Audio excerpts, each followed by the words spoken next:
Silimoivo tu, amo.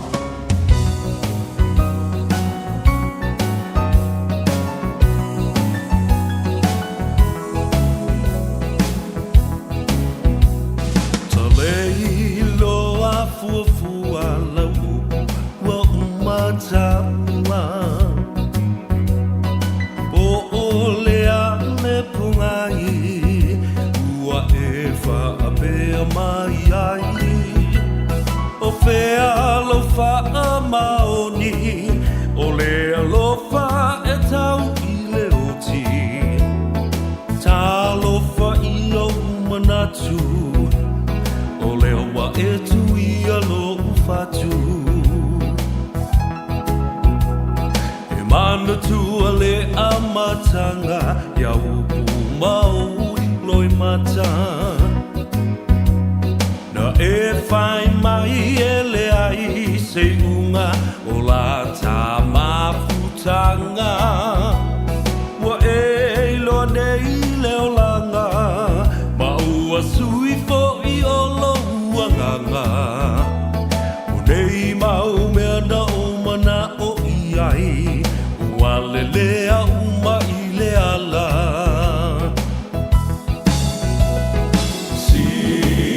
Sila maya ia inei mea ua o fai O lalo I foretu uma mau o te tau atu ua o fo I mai ai Uma tu o si o uola Fasia ita I faiti onga Ai mo oe o te le I whaafiti Sa o whai a mea sili sili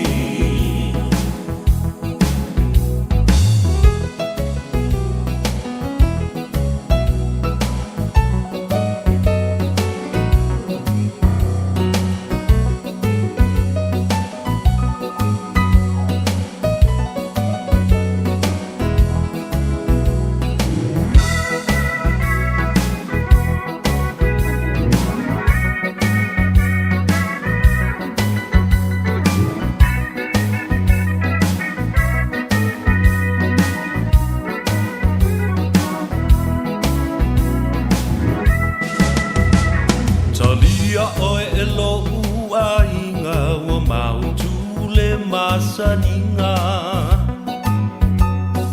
Wa uma o whaitionga Na malo oe ilo ualofa Whai mai e te whaatau maa Ne ulangia wa tele o tangata Ai o tele ila ngona Sau fitia umai le alofa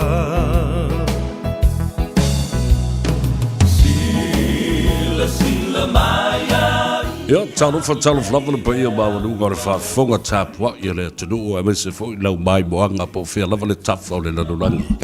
Alo mwhaiona e maua mai ai le nei tautua whaawawina I le aso kirisi masi. Nā so luas fruma le lima le nei o le masina o te sema lo nā sto nai. Alo whaawawa kua pēr, si tātou ngā ruenga e tautua ai le tunu. Tō telefoni nisi o lo malanga ese matua a inga. Ia ma lea tunu nei. Ia po nisi fo ia tunu. Ia ai whaatalitali mai lava. Ia po lea fo se tala maari. Ia mangi kaku ki finga o le dei aso ke risimasi.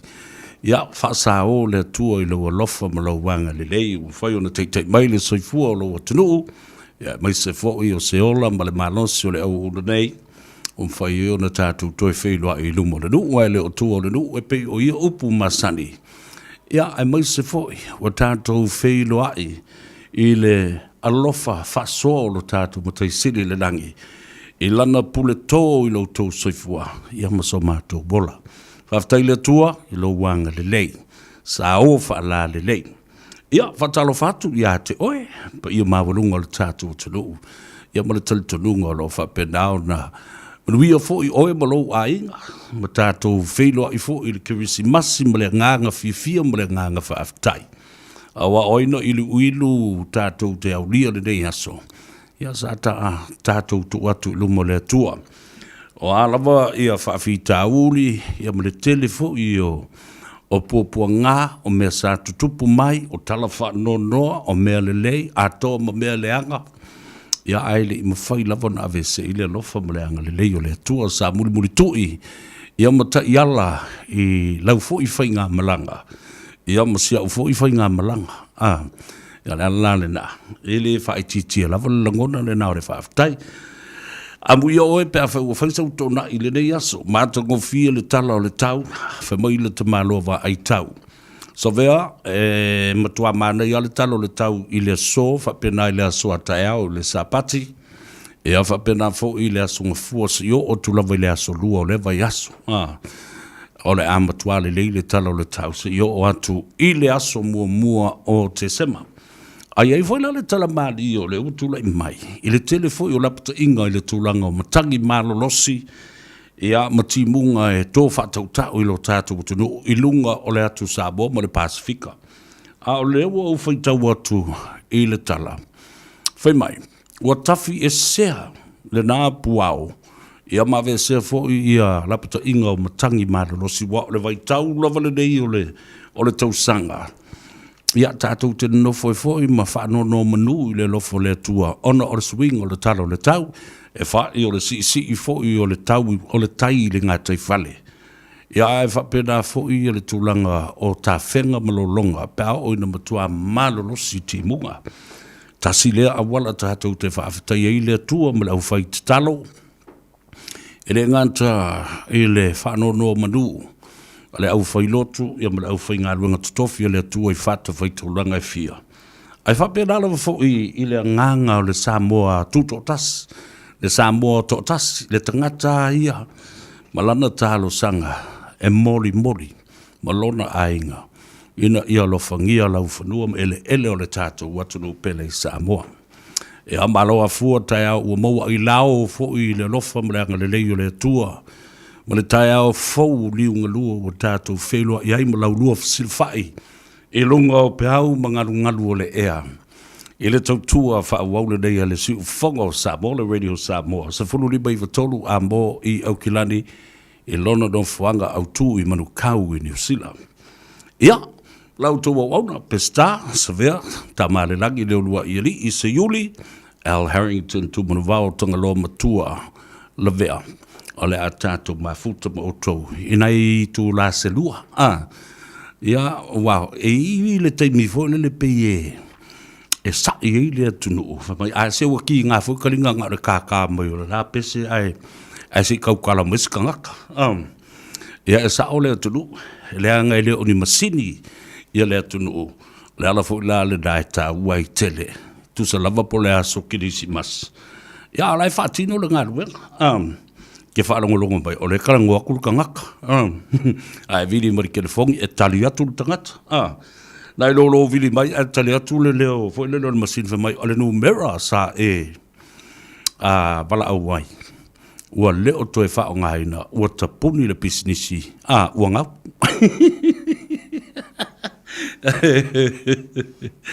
Watalo fa male nganga whaaloalo. E pa ia mawunu ungo le tafutolo, le tātou vānu nofo.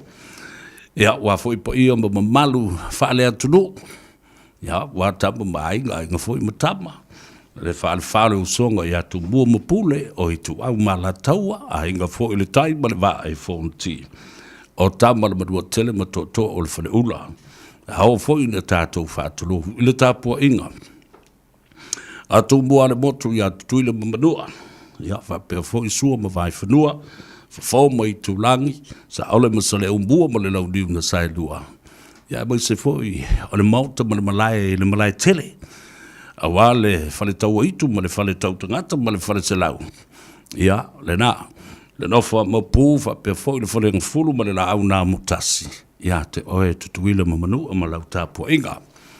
Ia, le ngate le nā, o pa ia ma malu whale malo, fio foi le fionga le kovana, le reia tunu, Whapena fōi e lau whionga i le tabai tai pāle mia i a Jacinta Ardern ma malu o lana kāpeneta whapea fōi i le pāle mene o New Zealand leo wa lau tongi ai tama whanau o le atunu tupu mai e peo nei fōi lau whionga e le minstau ma taabuta utu motu le Pasifika i lau whionga a Sua William Sio Ia fa pe fo ile tapu inga I lau fionga ile konsula wao le malo tuto tasio sa mo lo telenga fatilofa ia polo fionga fo I fa lo toi ia mai se fo I lo o va manga wenga sa fa fenga iai ile nei fo I tau sanga ia o mo wat ia ele ngata ile ia o le tapu inga fo ile fionga le komsina le matua ia le asi po le sunga fo ile pali tele Tom Scanlon malona fo le tua fa pe fo ia le lato au fai ngāru wenga bale au vaai le lo e le lau mua I Wellington ia o le tapo inga foi ma le fai ngā malo le tātou tunu pele I Samoa lau fionga le tumai tai pare mia ia fa pe foi le fionga le au mano le malo pa ia fasino le fio foi o le pare mia ma le sui pare mia fa pe foi fionga le fong of the lai ma le sui fong of the lai ia e tainane le pa ia mawalunga wa ia la inga kabineta swimming star min stalong lango le mamalu o le pale mene a Samoa ia fatulo watu ai matu o le tuu ia tu tau o tamasa ma fioio le rangi le ngana wenga pa ia le tua o lo o tau faafale le maluai I tu e fia o tafa e fia o le kilope ia a wale tua malona finangalo ia male tau wasu wasuino le puvai o le ola pe fo ia te utou dai te mam tina matutua malolo manu malo pensione le mfai ona whaangaruina la utou fo I ngā ruenga ia pala utou pito la ausa ngā rurue ai I le tele utou sanga ia leo utou fo I mai ma le malolo manu malo ia alo whao ngā ina peo utou soifua ma lo utou silafia le sosia tele lo iai I isi ngā ruenga ba isi fo I tautua e au na ai I tangata lau tele o e kalesia o nuu o afioanga whaala putonga tu maoti ia le nā malo whai le whaiwa whataro whato bau tina matutua paanga tō tino le si ufongo sa moa e misa fo isa vea malo le sai fo maruia whaamboi lo o ngā fo ia tōng fitinga lewi tupai tai fo mai ta wala tuai le maruia e vai la au o tui a uma isi tonga fiti o lo fati no le alofa le nao le tua o lo o awala tu e ao malima o tamai tai fo ma o fela le no fanga o lo o tausi ai o e po lo morta male lawa e a fa pena fo I ia po le fale o tangata matutua ia po I la tau fo I o le mauta ngase whatalo whātu ma le whaaloalo ma le nganga fifia whamoe o lo maria oe ia maanga I o tu fo I loutou ainga o whanau ia ma whanau o whanau e asi oe ma watu se mea alofa whawhifia I lo whinangalo ia ma lo le tawatai ma lo fo I le soifua maria ia I la tau o e o lo o malo lo mai I New Zealand nei teimi le tau sanga mai atunu o se ese lo rangi ia manisi fo o lo o tāpena e tu ole atunu nei repatriation flights la tau so mai I meo ngase sa I matangi ia mai la tau fo I o leo le ato e taliu le uto fo I atu I lo tātou tunu o sitiseni tangata no moni o Samoa o leo o toi fo I io tātou lau whanua. Ia, mai se whaile tō telo I lātou no malanga mai leono masina, po le liba masina ua tōna I atu I lalo whenga inga whakon ka late whawai teimi. A lo le on sai mano fo I le whatotoa. I lau saude I lungo le au wala I le rei fo I aole. O le makua masau le o tāwale. E wha I o le barkirisi basi e ta tau no no fo le whale. E ma fia ai le ma fai ali o le o ta vale ko ki a la vea foi angeli skavar o kau oso foi ma lo fe e fa pe ai fai le tala foi le o le fa lua inda vale lunga le awala ai ko ki a fa vale ai ba u yang ngi yo o kau oso me lo fe e fa pe ala kambale e kasi ala kulinga oe mo o tuloma oe na e lo le me te o ya a le nganga le tua fa mai se vea wai lo fo o na ia le upule na o la vale kasi lunga le wala a le la fa lua ia ki oe a lu e fenga ruenga ku u le nga o nga fa vale lunga a le mena le tu fa tu nei E la vea tangata e le ona nā. Ai saunga le mua le au o ngā ie tula i mei whala lave me nā. Ne o to avatua i le afo i tua lalo i le atunu. Alo whangia le sao sawa whatulanga i na lau ta vale. Ma ia e popole foi. Ma alo fafo i isi tangata lo latu whaunga haina le wala. Ele se awala le kou hainga. Le ka vale oe. E na whai mui le malo le awala. E whao ngā te tau male fuafua, male saunga le mo o tātou uma o lo whangaina le umana. Ia, maula ia le to vai le aso le nei, wa lava le vale kasi. A tonu le vale la ngā, e maualonga i unga i o lisi mea le la o i rai kumngoi vale ngā. E rako la le vale le ko kasi ngā. Alala ua whasi ko kele o le kengi le vale, a isi vale la lisi tu o ila. Ia e mawailoa male unga le whaamsadonga le vale lenga e whaasaoa kue at. Ia le nā. Talofu tabaiti, malo le seifu manuia. Merry Christmas to all of you, our dear children, not only here in New Zealand, but also from all around the country and around the world, and especially our children, our friends and families in Samoa. Talofu lava malo le unsai. Ia e whaamboe lo maua sa kirisi masi fia ia te o tau tamaiti, whaftai mātua, ia, mo lau tau whasoa le lei fo i le tūlanga o se leni, na ia maua nai mea ta alo, ia, whapena fo i tau mawha, ia le lei le tona i o le aso sapati. Ia ma le tai au, ia ma le so, tō tele la tau e aso whanau whatasi mo Yesu, e ile teimi o le ate tala le tātou leina whaapito i le so. Ia o na whaneo leo alo whaanga ma whaamrianga fo o le aso whanau. Whaatasi ai, ma le tātou kirisimasi ma le tausanga fo. Ia le lei, whatalo fo ilunga le api o Fōringa, Radio Samoa Facebook page, alo le seifu maruia, ai mai se fo i le tātou YouTube channel. Alo o tō tele ia le tātou tunu o lo mafuta mai ai.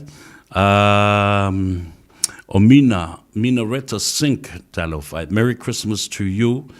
Ia, vapena o lo manuia ia lo wali i le sunga ia Fred Sink. Ia, o lo tangi ta milo pea i le leva ona e alu ma lockdown ai i nā i Australia. Amelia whaamoana, a lo le soifo matvia, whatalo whaatu i ate oe. Ia wau i la tau nei, ia ole au whelau tusi ia le tātou channel le YouTube channel le Radio Samoa. Facebook page o Whapa Ia Fōleni, aloha from Honolulu, ia, and Mele Kalikimaka to you as well. Elena Freud, Merry Christmas, alofa te lea tu mo oe malutu ai, ngā niwa au mua, ta alofa lava, ma lolo soifo manuia, tō masilia, well, somebody has to come to work, eh? So that you don't ring the phone and a voice message comes on the phone, so that you don't just listen to the songs, but the actual person is presenting and producing the program for you. Is it? It's for you. Yeah, Lisi T. Marshall. Merry Christmas from North Pole, Alaska.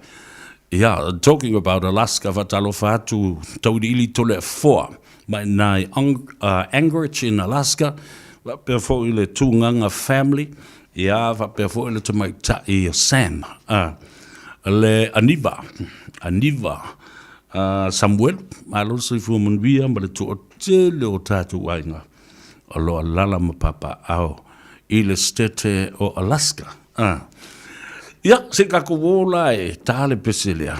Whaamaruia tua ia te oele ki Risimasi. Ai ole peselea whaatatau le pō, vole lea na pōle na tuli e he rota ia le tō teleo. O ana fita, vole le tau murimuli, ile au makoi. Po o whea tonu le mea o loo iai le whetū. Lea o loo iai le whale o manu. Na whanau o Yesu.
O e whaafonga le tautua mo oil si ufonga o Samoa, le radio Samoa, su lima i watolu a mo i au kilane.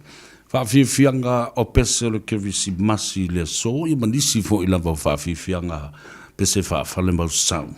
Ia mawai le fiafia, mawai fo i le ata o oile na ua e le malanga i seisi mea, po o le matawhanga, po le vaitafe, po o le tonga vau, po whea lava lo whtalo loa i le tātou tunu i le rei aso lungo le ala tele. Ia o le tau longo lava le na, ia maua lo saunga le mu, manatu fo i leisi o uso a tangata, o loutua oi, ia maua fo i lola to saunga le mu. Fatalo fatu i lo mātou tua oi i nā i le pitanu o Avondale, le uso i Ataniela ma le whaletua. Ia whapea fo i le no whaalo, ma lo tātou vānu no fo i nā. Whambu moe lo mruia i o siu tamā, ia whapea fo i lau tau e kalesia, alo le soifu mruia whaafitai, o vai le ngāruanga le leisa whai le asoda na whia Ataniela. Moa mai a me ta o meo tua oi tausi le lei, moa mai a saua ia ma le moa ina wha solo atu i lo tua oi. Ia, ma lau wha aftai li ia wha perfo il whalitua ia mta tufu, le no wha alo mo si o tau ai ngāri. Man wia lava le Christmas, ma le tausang fau i te oe lauso, ia ma le ainga. Whatalo whatu i lau whionga i le saoli. Tuala tau wā, tino tau pa'u, ia ma le whaletua ia peka ma le no whaalo. A me se fo ilo tātou tina ia pe tita, ia ma le whionga i le matua o whaiva ia tulo wena, ia whapea fo i le mea na i tā ua, lau whionga muli anga tele, po lau whionga whaifa le na oti Stella, ia ma le ainga loa loa, pa ia maulungo lo tau ainga. Malo, whamanu i atu le kiwisi masi ma le tausanga fau, mai se fo i le fa malo ma le fa aftai ngā ruenga le lei sa fa tino le tausanga o tona i atu e oi ina sa tau fia ia ma ia i le tūlanga o le fa ma i le COVID ia sa anga le lei lava le tua fa malo fa aftai i le taulanga osi o lo mawhai o na fsoso ni ai i le whaalawi loa ina ma le tufa i nātu o le tātou vai o le ola mai lau whionga le saoli whaaftai o lau pule ma lau whaaloalo lea ia, wia tele le Christmas i ate oe ma whaafua loa fo le soifua ia whaapea fo le tofa ma le whautautanga ai o maua fo le manosi o le tātou tina matua ia me tita whaapea na whaatalo whaatu fo i ma whaafilo i atu ma whaamaduia le Christmas i le tua whine Malia Olive, ia ma le uso ia Iosia, ia wa pefol tina matua ia Sella Brown, tu mai tai o Maretta, ia ma le tātou whale o loa le nā lo tu whaifo i le vai ma whata winai le vai ma whaalawi loa le tō telo i tangata nā tau te whia maua. I le pita nuu i Manurewa, a lola srifu manuia, ia lava le Christmas ma le tau sanga fō whaaftai mo ngā ruenga le lei o lo o whatino. Se fulma le 5 minute o le tale o le tu lai tasi o lo ieli fa moe o le tau le tu lai tasi o la mafuta mai ai ia pele li watu o tato fa se le launga e le tato o tunu pele Samoa i le sui o le radio Samoa ia pia o le fionga i le alori ia ngal mo le mana tu manu vau autanga vaia tipi autanga vaia e le tau au fa inga fo i o le tau o lunga o ngā ruenga o le nei tausanga. O mea na tutupu, o mea le nei, o mea wha le nei, i o e sa tutupu mai i le whai ngā malanga le tātou tunu. I le nafo i amatabagi a Ian Warisi i o mai i le so. Ia po le hase wa inga fo i ma se sila lea fo i tu stala sinia i tu tonu o le tātou tunu. Talo fatu o le mai o le savea o le aso kirisi masi le nei. E a tō fo i ele se furu tau sang. E aso whanau le nei alta mai ta i o Hannah Christine Tatel. Lua i pou o malo. E a ma le li whaolo i Jesu Keriso. O tau sila la ia. Sa ola o tala na whaiatu. E to a tele i o le pa ia mawalungo le atunu. O ta maiti se i o lava i ta mamti nā mātutua. Na whāna nau whātasi Malali whaola I le asola nei ua whaamana tui nai. Yeah. Happy birthday to you, Hannah Christine Tantil.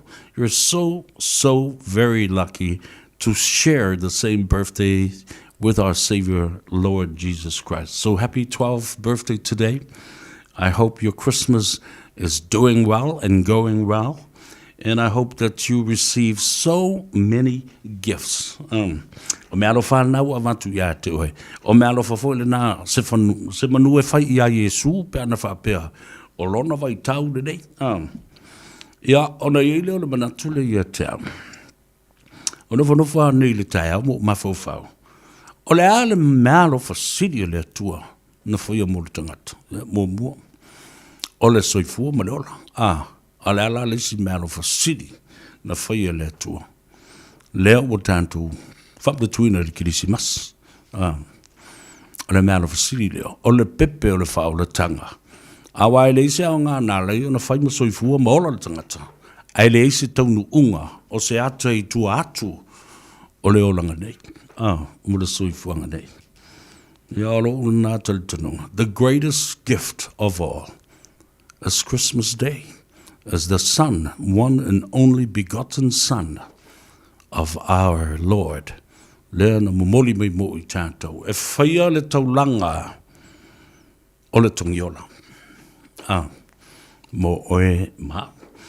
Yeah, happy birthday, Christine, Hannah, Ta'ateo from Kelston. Love from Amosa Ta'ateo and Luaipo Malo in Kelston, West Auckland. Yeah, na. Le mela le la fai. La tātou e te tala le tātou leida. Tolu fitu tasi lima I watolu. Si tātou vai pe tō whia nista ngata na whanau whatasi ba Yesu I laso le nei. All right, here we go. The deal is we'll give you at least 5 to 10 minutes. And you are calling 3771593 for those who share the same birthday as our Lord Savior Jesus Christ. O te loa matua to a te lea. O lo whamna tuina o lātou waso soifua I le. So, Chassi Pahina Papali Tele, watalo whātu ia te oe, ma lo le soifua manuia, Hope, lo manuia oe, ia whapea fo ia su tau ainga. Ale leota, watalo whātu, Merry Christmas to you, my brother. Ia whapea nā fo I lo tau ainga. Eva Cheng Fuk Chainena. Merry Christmas to you as well. Vatoa, tupai vai lingi, ta vita sopo, really, the Christmas, in the Tosan Fo,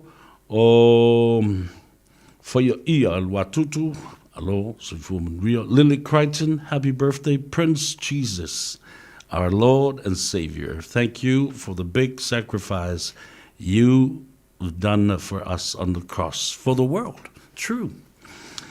True that. Well enough. Patalo fatu le tina ya fauta.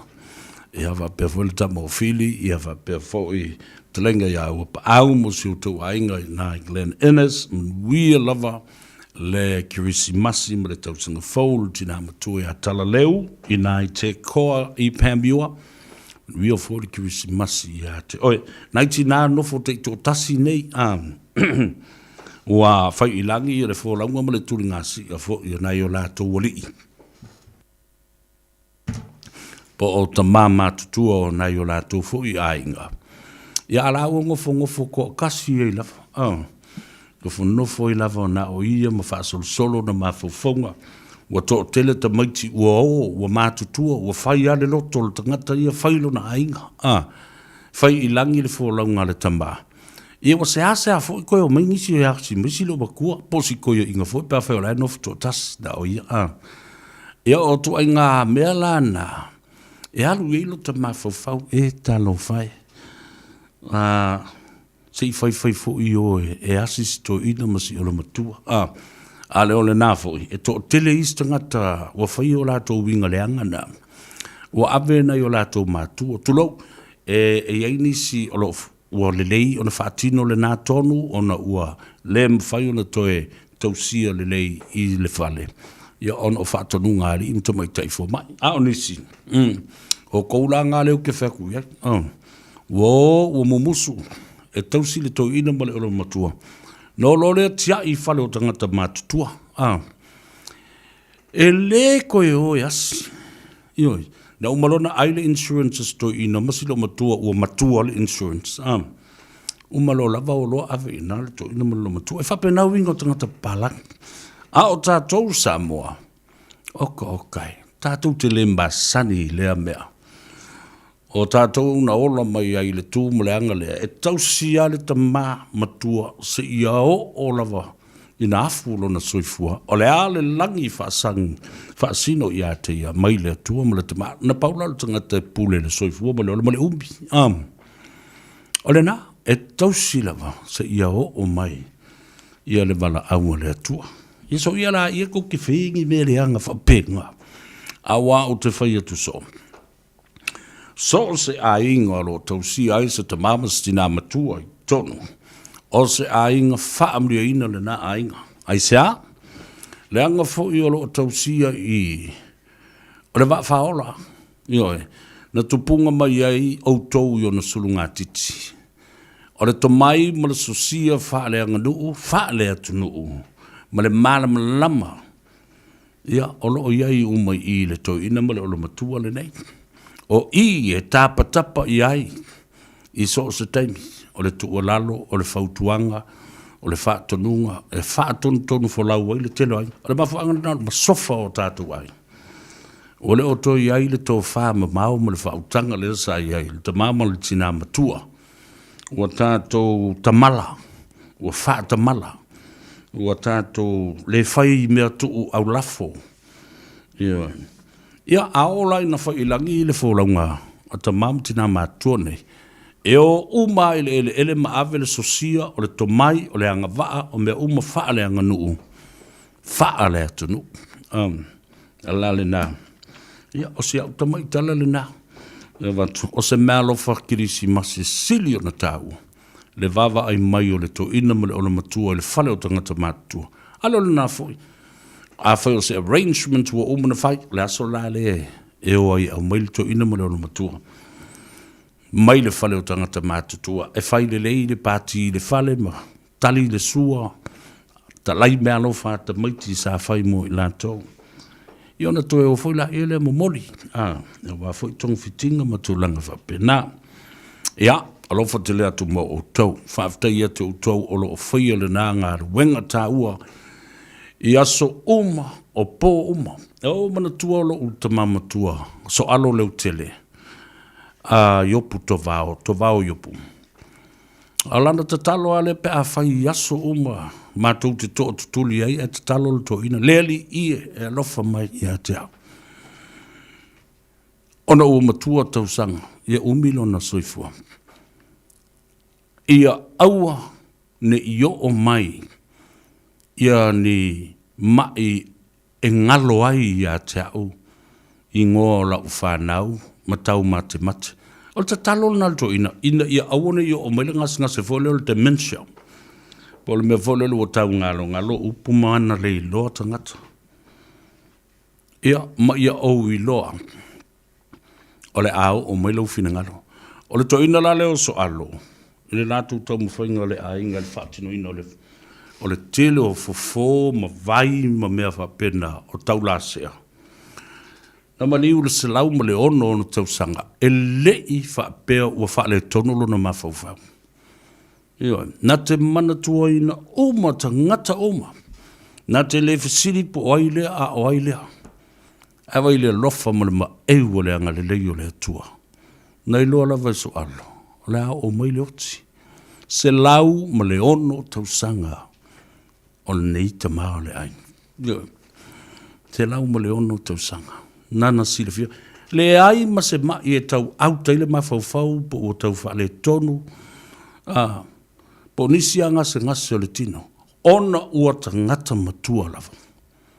O mai lava. Le ta ngata matua I le tino. Ia. Ona avale o le nganga le atua. Ai fo isto ina I le tunga maku. Na, nena le ina ta ua tele I te au. Ia le tala noa pea I tangata mātutua sa au tonu nofo. Mau tau mafuta. Ma maua mai ai le tele o mea lofa ese le atua. Lea ua wha ngai le teimi le nei. E wha tonu whalau ai oe ia malou a inga. Awa nei a inga, o se matua a inga tō tele. Ia, ma wha pēnā lava ona mawai le nofo file mu. Ia wha pēnā fōi ma le ola whetau siai. Pese lea e manatua ai i lato uma. Ua le nofo ia le nofo tā vita. Ile nei asu ke visimasi. A o tātou. Whaia le tō nai, ma vanga vangai le tupua, ma le lao ai.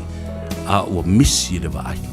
O uno, foto atasi, ma fau ngai, ua sau tua lasi, le alo whae, mo oe wa pei, o se mai. Awele lai, se iangi mai, si ole o e tawhia whalongo i ai, la upele ea, o o whea o e ai. Lalulangi pua o amale manunu, wa sola le la fa sulu sulu, unai o folingai, wa mo atu. Be ana e la, talata mai, se fusia uma e foi mai, la upele ea, wasili o e leva ai.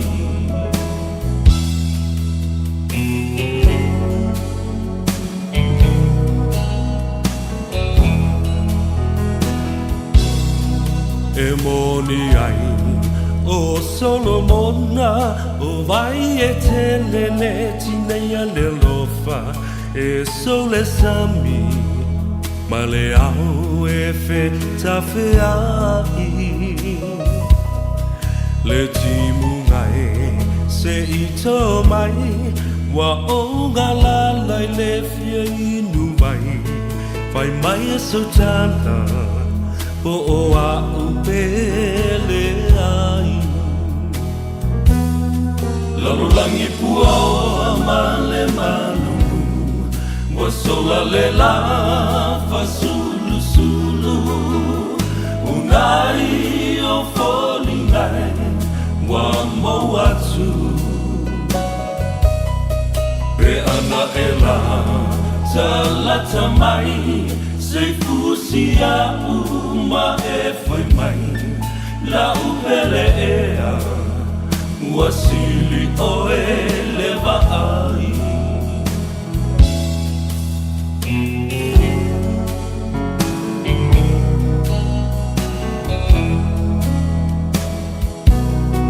Le masoninga a oe maita, lau pele ea le whangaluina, o te wina, ea oe isi o ufatu. O na punava o siota o langa, o mea lelei, ma mea leanga, wale sawai, so o se tata. The world is cold, the world is gray, you turn the sunshine away. You will never know an empty heart, till once more you're close to me, as close as we can never be. I'll be longing to hold you again.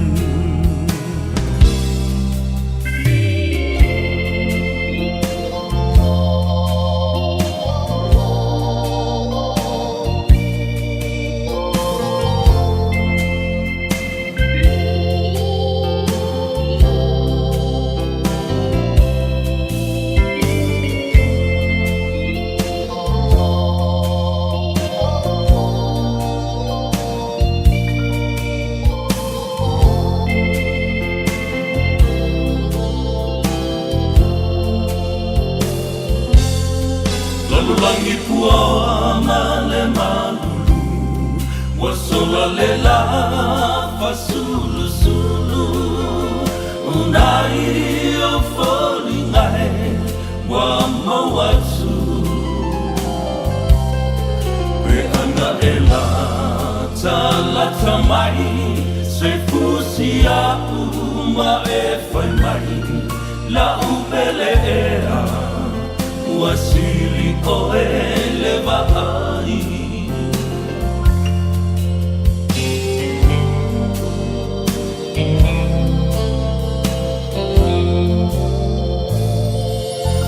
Yo le pesele da save fa badwia tuai ia te to umo tamam tina matutua ia ai mai se foi o e wan no fo te to tasi yo fa solo fu yo lanto mafu funga I mafutanga ia ai pangalea ia ua va on ua whalawelawe ia leoti wato se ai ia mawhai I langi le turinga si alofo tele mo outou le au nofo teito tasi nei aso ai se vange se pele fai ia se kou sweepi ma whape naona whaadwai le teimi fo o neas whatalo fatu I lau fionga tau le papa seu manu tafa imo leongid alol so fo manuia we love Christmas ia te oil te mamtua po la fio fo ia male ai ngali a kenese taufa ia fa pena fo ia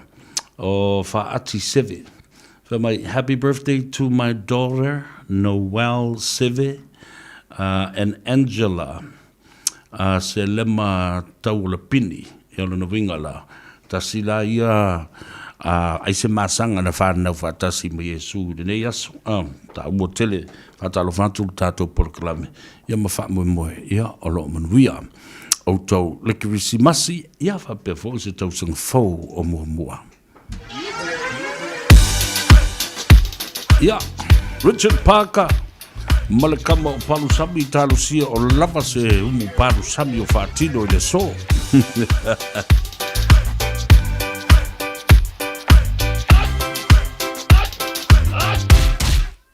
Omi te tonu lau o luau Baile pepe se ne ima imau Afifi mau o le tama Baile lau ulu ne ima tala tala Le lau whai whapito I te tonu Vai ima sae pape o se pomu Vela mai loa o le tama se whaala I titi se nai au mama Tawhia ai I se Palusami te Tawhia ai I se Palusami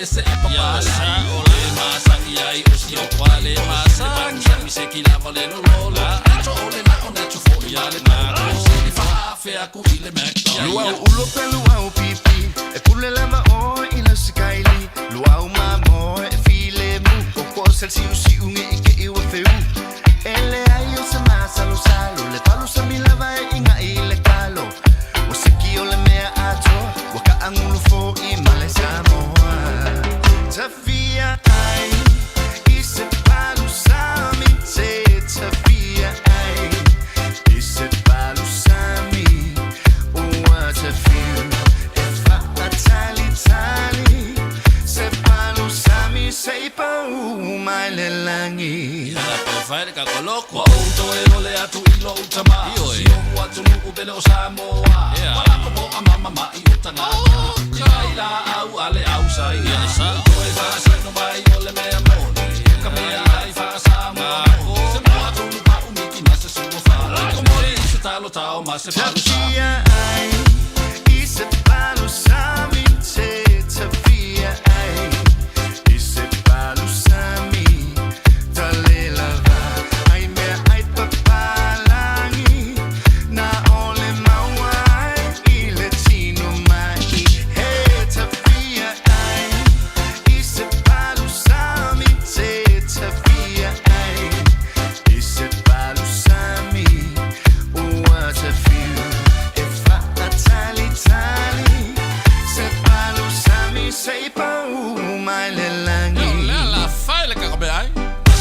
Talo ka o se kile vea Sapa mai I pe o se me Ole kwa I se O e si mase vai sa Ma fa mato o le masa lo sa Le paku sa mi nge ua o sa Lo ai so le lo ma fa O o sa nge ma le mea Kwa le si ai ka ko sa Tafia ai Ise palu sami te Tafia ai Ise palu sami Talela ai me ai papalani Na ole mawai I latino mai Hey Tafia ai Ise palu sami te Tafia ai Ise palu sami What a view If I tally Se palu sami Say pa umay lelangi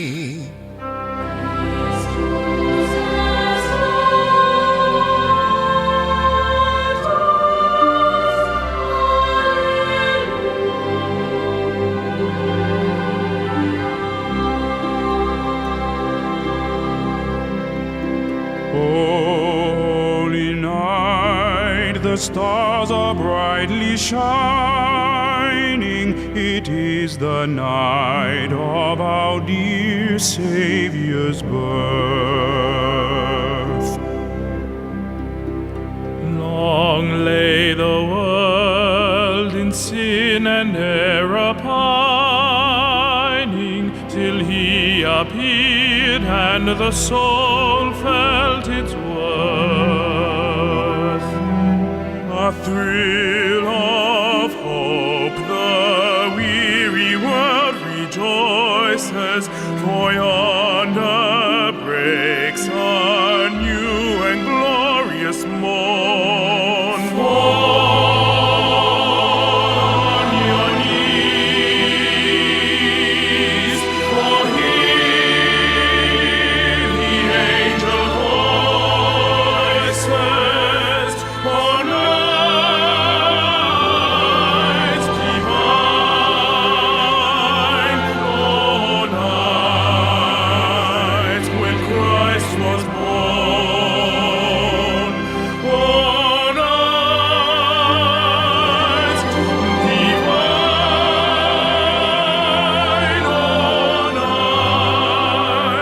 on nights divine.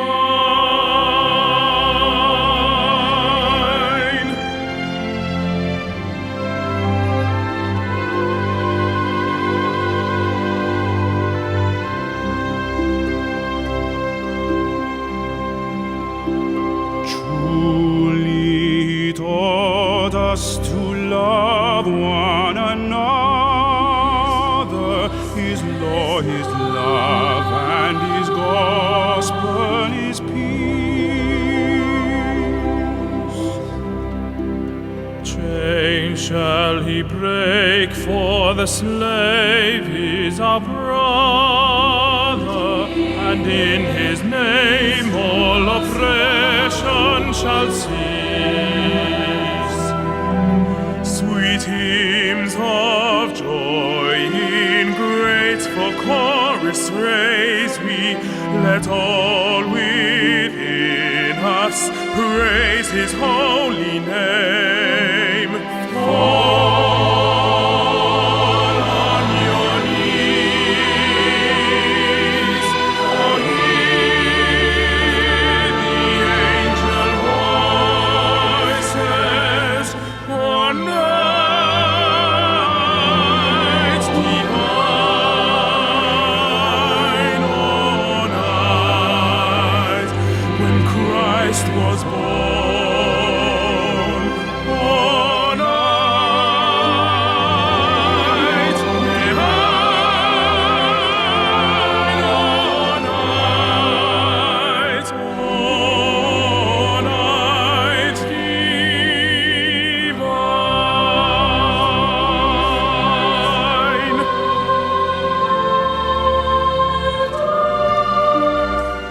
Oh, holy night, oh, night divine. The beautiful voices of the Samoan brothers Sole Mio. Ia, e whaamanui atua I a te ore ki wisimasi a me se fo I fotu masipau o tava e sina whanene o funga polonga Salima Lily Crichton. Ia mai lātou o foisia a iu, ia wha pia fui maono a la mauta whaalo wā, ta alofa lava, Rotorua so tanga leu, ia wha pia il tamaitai o sia tongiola, a lo o mai moa matapua mai I Amerika. Whatalo whātu Australia, o abai o tau, na i o tātou a inga Melponi, o au tau whaafonga I le tala nei le tai au. Sydney lava lātou New South Wales, lua afe 5 se lau, le wha mai fau o le COVID, o le Omicron. O tau wawa ai le matauti o le mea leo o tūlai mai, ia wha pena fo I Melponi. Ia, nā le alofa atu lava, ia ma le fautuanga fo ma le tua lalo, so ia ko ke wheo ai. Va malolo le lau pasi, ia ma file o le kai mearinga, o le furu ma keu ma vali o le pasi. Se I matua I tātou mauti no le lei, o le ai se tūlanga male mauti noa. O le am whai ona fo ia le whawhi tauli, whai le tātou tui o le pusta. Ia, whai si mi o le whaatalitali o le pusta. E ono e maasina o le nā e whaatalitali e. O ka ke iro ka wharo, e ronginga e o maku le pusta. A koe whai me masisi kui o le usta, po le rusta. Ia le nā, tātou whai te pēr ma tātou usius tai pēr e le tūlanga. O iai ia le vavau. Mana tua leo wha matangatanga ia le vavau I New Zealand nei lena whai le aso lulu le aso sfulma le lima o le vaso le te nei. O le masina le nei o te sema ai le wha pe ai la. Ua wha matangatanga noa tanga o le vaenga lea. Ea ona tātou tawhiri sa o loto I ala ia le wheo ai le whai lau mask. Whai lau mask, whai malau tui. No jab, no enter. Ioe. Le mea nai o iai, a le aiso tui, le lua o tui, ia ua e le hui. Ia na, whai le tui, whai malau mask. Whatalo whātu I le maenga leo Samoa Robinson, talofa Merry Christmas to you, and a Happy New Year. O Amelia Whamwana, tui whaasina fia, tau vau. Ia, whapefo I le... Kirisimasi te lio, alol sai fumanuia, ia whapefo I le tō tele o tō o eve I tu malo, talo whātu le tātou porkalame ia te oe, o me lea te vanga, talo whātu le porkalame mo oe, ia ma whamanuia tō fo le kirisimasi ia te o tō. Talo whātu Sydney, alol sai fumanuia, whapemelo manuia fo I o tō, le tō tele o tātou ainga, o wo mai masani o lo alala ma papa au Sydney, Adelaide, South Australia, fa foi na yo tatu ainga nai Perth, Western Australia, tatu ainga lo alala ma papa au o li imta mai ta lo o Tawina the University of Tasmania, I Hobart, I Maisi University Canberra, ia mo tatu tikta lo alala ma papa au I Australia, fa talo fatu tatu program fa manu atu Christmas. Felolinga, Lorena, whapefo I Whaleata. Ia po awhamasanga I nai Sydney, Australia. Le uso ia ale mo le tuawhine ia moa o le uso ia wheni. Ia whapefo I Junior mo le tama o Maia. I nai Sydney whatalo whatu sa whea mo le tātou porkalame.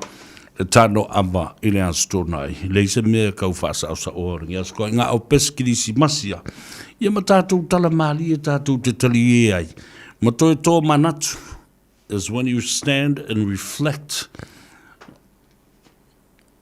your journey from January to where we are right now. Lau whainga malanga mai le masino Januari se iau o mai I le so. O le mea mata ti o lo tupu sa mo le teimine nei. Oi, se au te wapai a tupu oi le aso whanau le nei. O G Mana Ronnie, longo vāto mata wha mai whaamria sa vea le aso soifua o ngalumale mana Naomi Asiata. Atoa iai lo na ono, sfuma le ono te usanga I le aso I le loi Blenheim, South Island, I New Zealand. Happy birthday, sister, from ngalumale mana Ronnie ma le ainga ato lava i Melbourne, Australia. And Merry Christmas to you. Ia, lena, talo whai. Ka talo whatu i o tātou ainga lo lanam papa au i Brisbane, Australia. O me masani, whamadui atu Christmas i ate utou. Nai Logan, ia, lo iei nai tua whawhine ia Sia Makoreti, Chantung, ia madana tau fui whale oloa. O lo o tautua i nai ia le mamalu o Samoa i le tele o tau mafa, le fonga tau mafa. Oi, o toi tau mai lalo, mafau fau i teimi o le matuavi vesi, ma le pesi o le whaama i o le COVID-19. Lea na tapunia i le tele o whale loa ma whale enga. Ai watu lau whaamalo ma lau whaaftai i le ainga. O le whatalenga ia le vau, ia whapea foi mata afa, ia po mata awha, ma lo latu ainga i le Ulutoa and Sons. Le ainga leo lo o tautu ina foi le malu le atunu i le tulanga o taulanga o le taumafa. Ia ma taumafa Samoa. O sao mai tau winai. Le anga le leifo i o le ainga sa tufa ai me o tanga pakeka o tanga aniani. Ia ma isi taumafa whapena. I le lau tele o le atunu. Atu le whamalo i le ia maulunga o lau ainga le vau. Ia ma le Ulutoa and Sons. Ia whapea foi lau sa mta awha. Ia po mta awha foi ma le whaltue a Rita. Ia ma le nofo ma le ainga li. Alo foi o le whaiva i le tūlanga o le ngā sesenga. Ma tāpenanga le lei o le tūlanga māwalunga le nā o lo o fia ai i le tō tele o le atunuu. A wale fonga tau mafa mana o mia. I lona tūlanga mātanga o fie ma le mamā le lei o le whaatinoina. Ia, whaaftai lo tōwanga lei le atunuu. Ia manai nā fo i mea lofa sa tufa. Ia, wale fonga tau mafa. Ia, i la tau sa le lava le whaasoa. I le tūlanga o le tupe maua. Le i o di ngā ruenga. Ia, ma le lava fo i tau mafa mo aiga. Whamalo atu waila le tātou porkalame i le so. O le aso tai au.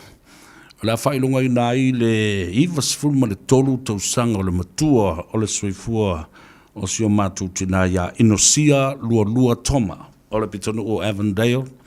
Ma lo le soifua tina. Ia, tārusi i o toi o seanga. Ia, o na tu vai le whamna tuina. O le iwas fulma le tolu tau sanga o lau soifua ma eu le alofo le atua. Ia te oel tina. Ia whaapopo e le atua nisi tau sanga stele. Ia ma maua pea lau malosi. Ia ma tātou pati ai le atoanga. O le iwas fulma le tolu tau sanga o lau soifua. Soifua tau tua. O le soifua ngalue. Ia whapea foi le tele o ni whanau na tupunga mai suru ngā titi o nei tina. Ia Inosia lua toma o le afio anga o Avondale. Ia mawhangalii i Samoa. Momole toi alo whaanga o le tātou porklame whamdi atu Christmas i a te oe.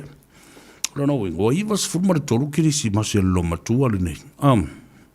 93 Christmases. Ai whailas whanau la sua tau le Boxing Day. Ia alo whatu le tātou porklame sa vea nei.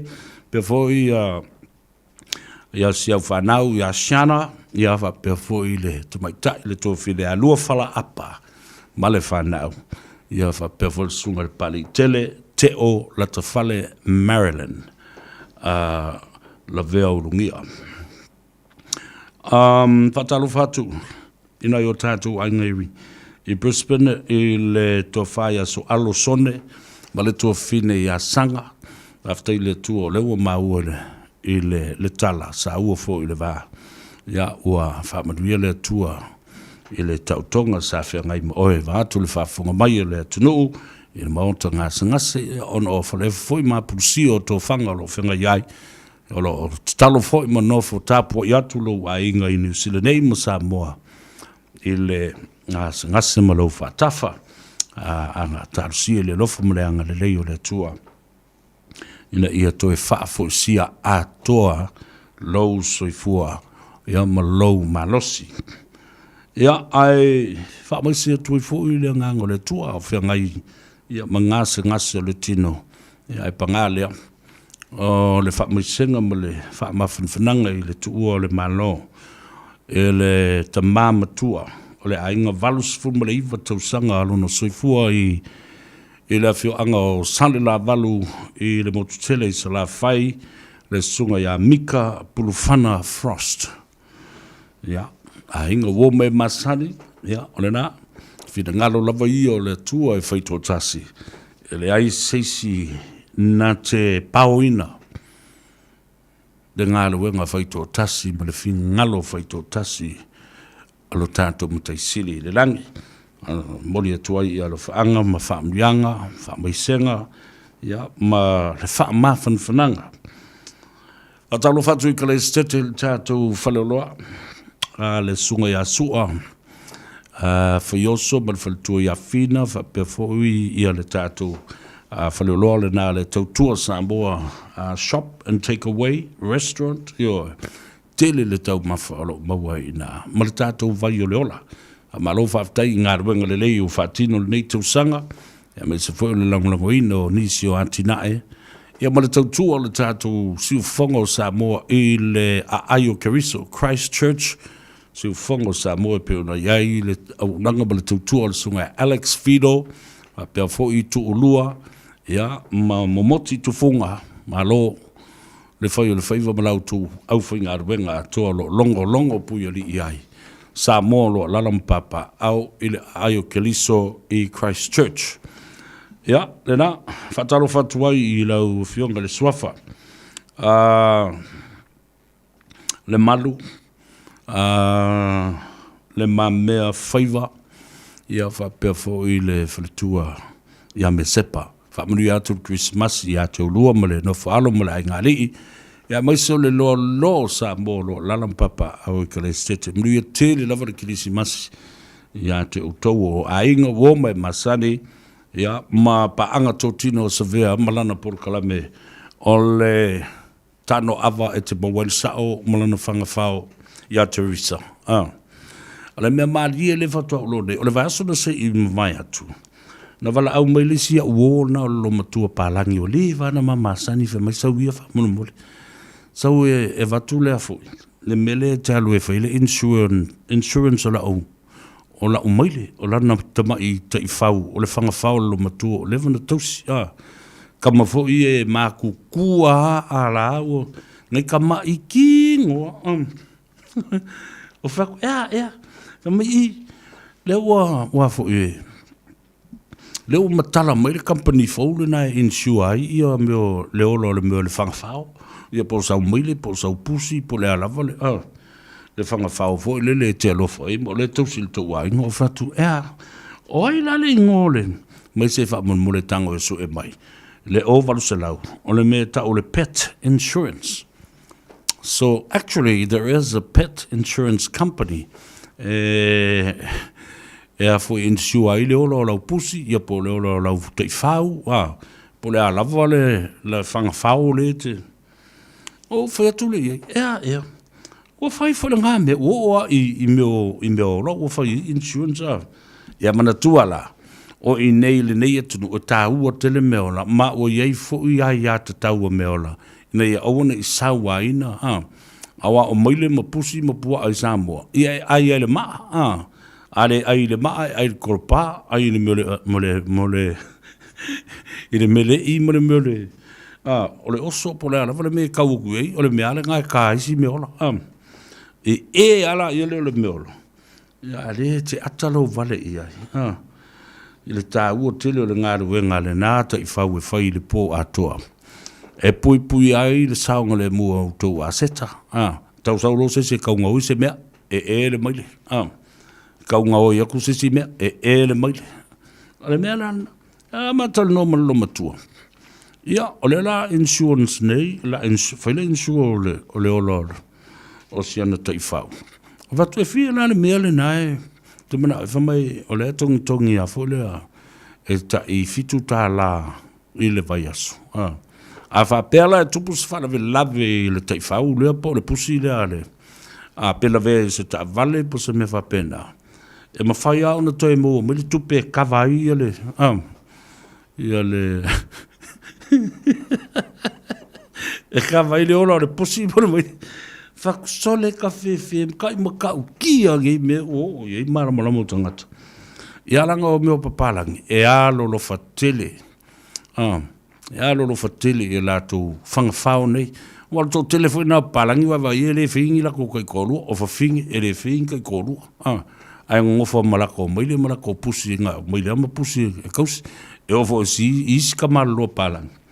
E le whingi lako kai korua. Ai ngofo kai korua, nga ui amalanga maile mara pusi. Ia le ala ua mafo fawin. O le fia whai pā anga inga haka. Ara u fia whai pā anga ia latu whangawhao. E sili atu le alo lofo i whangawhao. Nai lo o le, ia, o la te waile na ia i paparangi. E matua i te lea le reverse psychology o mafu whaunga o le tangata. And it makes sense. Ia, e fia kausi, whape kari, me se pusi po se maile ia, o e pēa whape ke i kama, e le ai masai se kari mea. Ngara ka ngaka e kari. Ngara ka ngaka whaki ngā urua e kari o ki au he. Oso e morou whewhe, e morou whaari, i morou koko mawalunga. Ia, ai oso e la e lea whaifuare mai le po le pusi. Ki au o, e alwa kura o lai ka le whingi, a lai ka oko le pusi i lunga o le ngafua. Ki au alwa koko i le pusi ala ngā, si i lunga le pusi e koe wafu. Ole mkwa lea ngā. E ala utu whanongo mai. Ia, wa whaile insurance ole mai lea, se uolo matua le. Le whalau o mawhau whame e kia. Whaise insurance o lau kengi ngalo e fwoi. O Teresa, mwhaku hai. Pe ia e sao, pe ia kaunga whaise insurance o lea. Whatalo wha Juliana, Vuilapa Solofuti, mai nai Melbourne, Victoria, Australia, a whano te wasa, ia, le wha mai sa o le leo sa veo te mana tua le le ialo te mama tua le nā ia so alo. E tō tele tangata lātu te mana tua, ialo te mama tua le langa o le tele o ana vai, o ana fofoman. Ia vai lewa o mai le ni vai tau o lo whai alawa le vai o le ola. A o i nafo o le ia o le tele, e fofo ngau le tō ina. E tuli te moni pe a whai ua urufia o e se te moni. E le ngata le fo ngau kuri ko kuri ke mongi. Ia, e whapena fo i o ne whaatosanga. E le ngata i le nā, o lana ngā luenga tā ua. O le tulau le whaafonga le atunu. O le peli to meina, ma le whaamamaina, o tupulanga te la vau o le tu malo le vai maunga. E la uwa i ai ia, e o mai i ai mo taa, vai ala, mangiangi, whangali, vai lele, ia. O ia tasi ia to mai na mai ia tea, na o whai ei fo, ia leo lea ngā ruenga whapea. Ia e ulai ka ngaka, e ulai ka whamai sore, ngā lua fofo sore ia le, whawhango le fofo ko inga kipi inga re, ka ngau savea, ia. Aia. Ele o se mea o ma se upu e vane ai. O ngā ruenga le lei, nā sa whatino. Ia o ila alu e kipi ronga kari i whrema i ko kiki a koru se lau pe se lau fu kala a koru se lau kala whatul whafunga le tunu. O kai le mutau ti o le te le o le nā tupela le a ai e ko a inga e verka miki re kipi ai. Tulo. E le langa e lo makau la sea e mafo ma i Samoa. E pa ma ka hele se kui e whanga seri kam. Nā kari e mai se ori i nā e sa ta o tofo le toi ina. Ia, e fo i manai. A ole amatanga lau se o ngā ruenga. E na ua whawhano mai a te au i le fo i to mai o le toi. Nā matai nā ia, nā ia wau so laiti. E mai si a nā ia tei o le mātou wa ainga. Ke le fia whaia se mea ngā i se kamaki ki o se si ainga ke ua. Ke ua mako misa. Pe whasi kere mai e kaika. E whawhinga le ainga. O le ngā ngu, wau. Bela ngā e le, e te le whea lua i pe alu e whaile au tipinga. E e o mai tangata na le tō whale su e mai le tangata le whirkeeping awa e aru mamau ke fōa mai e ngā ia ma whasi kele mai e o ngā ingu ui e ke aru i hei kele me o le whaifua o le ngaruenga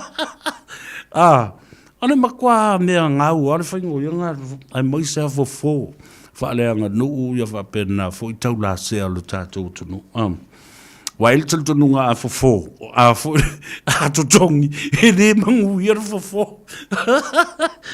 la be ngā ringa whai ari papa si maku kuia i ngā mai vai o kou ke whapenga o kou kilo le kele le whamungianga lo tātou ai ngā leo iei nei ia o le koe ngā oingi le koe whaskangaka ngisi ia o tele whamunianga le tātou ai le ua hoa ngā i ngā tai o tō le talo me le whae me pena pawale mere kau whare kongo me o kūpuranga ai pua alo kakua inga ia mara au ai moa ia awa o le mena tūlai mai le nāwai tau wale ai nei la se tutongi o le mātou tō ina le nei o so alo intia ai o tutongi a e sau e whaile fō pe te sau ona o se tipinga tu lou le whaafonga le tunu e te sau ma u mai lau ka mai mo ora ko kongi ngā kam sau ma u mai lau ka mai mo ia alo na te sau ma ngai mai se ka mai pua a fōile pa whakua koru vai aso karunga whanga a mai whaasusu se whangu lau mori po se me whapena o mea na tupu na tua te tele i whanga ngā na mātou toina o mea ia ana walu uru fōi a suanga le wātele wo tilo i fo tangata ele au kingifu e o mai makanka maku kua o mai e savali vali ma u mai a fo le faadi ali mai ale mo ia fa lavela na o mate i alo e tangata fa mai boi ale bakor ka ngakalele savali vali nga ma vangela nga mo ai fo e alu nga kaya so alo ia o tose silai ia o pe o fa so tu lia fo le tangata ia o kami mai la lo fai ma ia o makua avangia i e po se kanga ngā mai lau moa e se wikeru whara so ano ia na multa mai pua ia wa pei ua matamuli e fo ia le tele o tupulanga awa e te vavai atu e o isi au ani i o ta ilua se furu tausanga o le sau e le solo le re sau tu lau whafonga le tunu awa o le ngaruenga ia mana tua e whanau mai lawala tu mai titi palangi la tūwia ua umana whaia ia i nā elefo ma i le ngāruenga ia o tātou ia ngā o isi e o mai e whaile ngāruenga le la o le teimu e whaasolo mai le leina e whai atu e whai tūringa wa halu la kores ka maki wa pala ai le mereve e va ko or ka mai ngai fi le mereve e fa ngore pa o te mai popia so alo me si te mai mata vo le e wa halu la ko o fi o ku ya alis o si la nei e tau so atu fa mai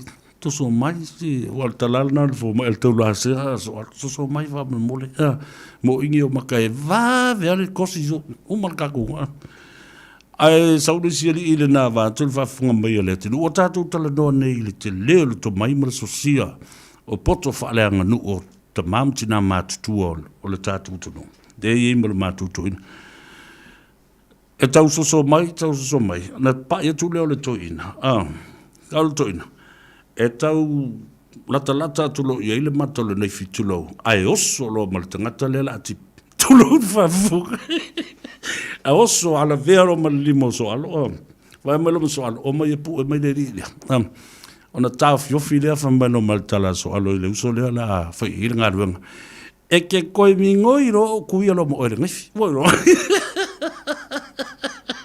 e ga u mai nga le ora koi mi ngoio skamanga wala wi mi kanka kafi ya ole mali na o tala kirisimas ia awa fo ia o mea mo ia mea na tutupu e o tātou o le insurance a mea ola tātou fo i mai le to mai mele anga waa sa whaatino i e nei te maam tina mātutua o fo o lau mawai o la au Ia, ma tūlanga whapena i le telo tausanga o mawai. Ia, o tātou whaatamala, o tātou le o toe ano i ai pe toe popole i ai pe toe amana ia sosia manga waa whaapitoa whaalea nganu, whaalea tunu. La tātou o mawai foi, salo o le whaias tātou tala ma le whionga i angal malmana. Ai po a ruape o kolungi whangu angal malmana, mai te tau foi. Ioi, a wone toi whaala velave le stustala, ra uwhai pākia le skuskala.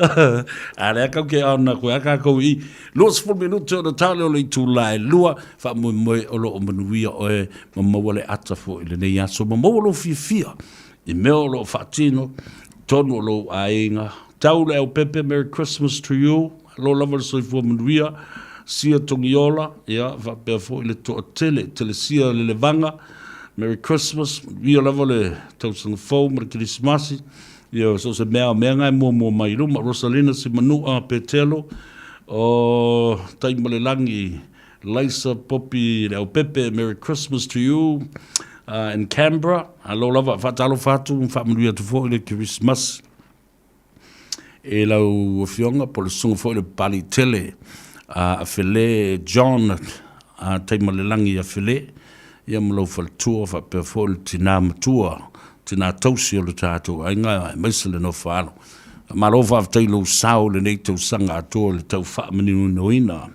o le tūlanga o tūla whono whanua mswafa fa pe fo I mbeza ngas o ma lo sa fe ngai malo tātou tunu e le I whaingo fie ai au te tautala I le tūlanga mautinoa ana le sei noa le au tustala ma lau whaasala lau. E lātou nasili na totoa o lātou loto. E au mai ai ilu mā mea ma ta upul nei wa lewa na tanu ma whaalilo lilo. Mi whainga mā lotu ai. Se manu e le minoi ma mulu whao sa tutui mawai I a pou. Ioe. O le mauta lea. Se manu tātou te lei loa po feo o iai. Ia lea ua alu walu nei suanga o le vātele. Ia. Ua matua lei loa vapolan. O te loa foi o se aso kirisi masi ese lea. I pulenga a malo. Ese foi o se teimi whaano noa. Au te matua te le toru iai. I le to ina ya tula epa mai la to na langlango ina le chapipi o se mea matau tia lea I le tala whaasolo pito tu sape o le tatu te I le kirisimasi a leo na ono u avatu fo I lea I se tūlanga alo ia e tatu te le toe a apatele I tua o lea lava ua tū le malo Bo mai kirisimasi ele I toe suia le malo. Ai e tangata to toa na turula I mai. Lātou te tau ave le mata upu ma le sa vali ina ia iai se whainga malo fau e tula I mai. Ia mai toa I fulo pulo I le to telo leo whasala lau, leo tu stala, mai I lātou na matuata mau I o lātou whatu. Ole a pa u le whainga malo tu lepa, ma ole a tu la I se whainga malo fau. Malo le toa. Malo le toa ma le whaato toa. Ma le loto ma le whatu. Ioi. Ia na, sanga iane ai o le tai. Aftei fo I le to ina ia tu lepa ma. Siana fo I sao sa whai. Ia awa ole mea monia. Ana whapea e whina ngalo le tua. Ma Samoa e toi fo I mai. E fo I mai lava. E fo I mai lava. A le o whatu nei I le totoa tangata le tunu. E o I tangata o le tu malo. O le mwhainga malo fau le na tu le mai nei. I le to o telo I la tau na li liwa liulo. Li liwa li liu. Ua faa malam la maina I le nganga o le tua. Tu la fono I o lato loto, ma fau, fatu, maleanganga. Io, Wale mwhainu toi whaavale aina se si a o le totoa o tangata i le whainga na fuli ai ma to ilalo i le malo o to ile epa. Ma to le wha malo. Nelei, la tātou o tāsi tātou pese. Wha amanuia tu ai fōi. I le wha fonga tāpua i le tunu u ia ai maise la fōi. Wha amanuia ia te oe i le nei fōi kirisi masi. Ia le nā. Opa ia profile mu na fana mai o Jesu ile fale o manu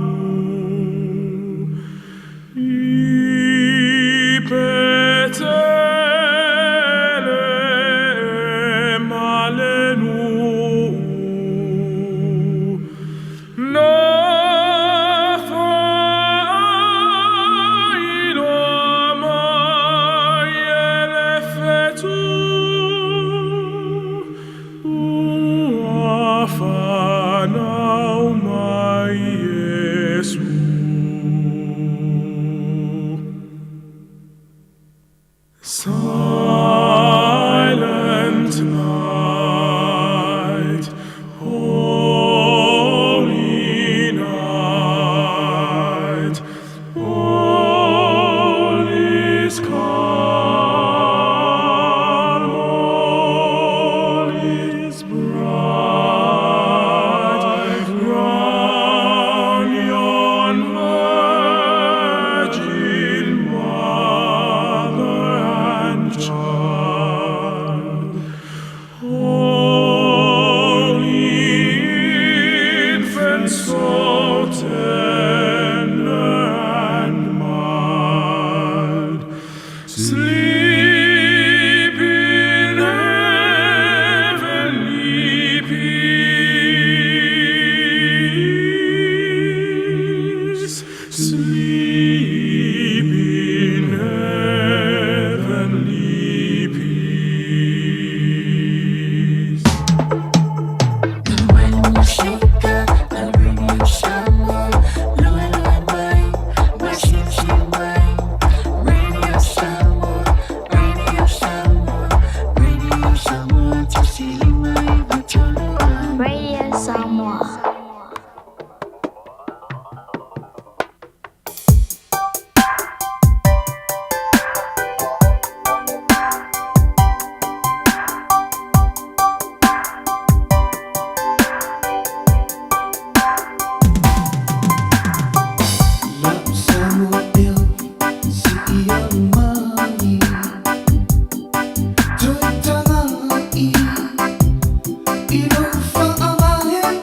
Oh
Tia fau oe i laua nganga Ni rosa matalau ni mafutanga o winga Lava ia ole o langa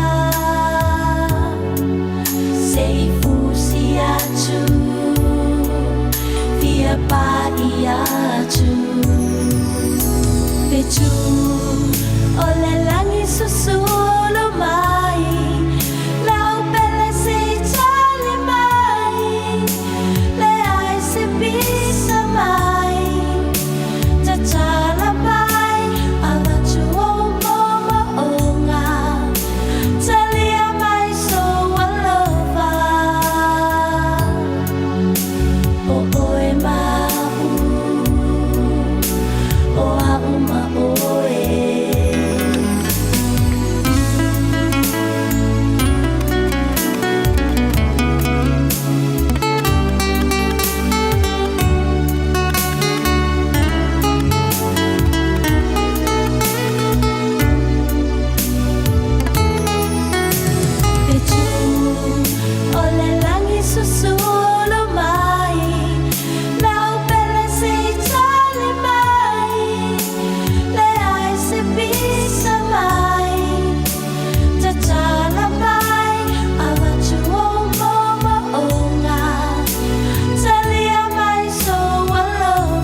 Taulanga tanga loa, ia, ma le pese re kirisi masi e whaamanuia atu e fo ia te oe po whiolo eva mai iai, te Bukisa, Virginia, Ferretti, ia whapena fo i vi tawa to lima.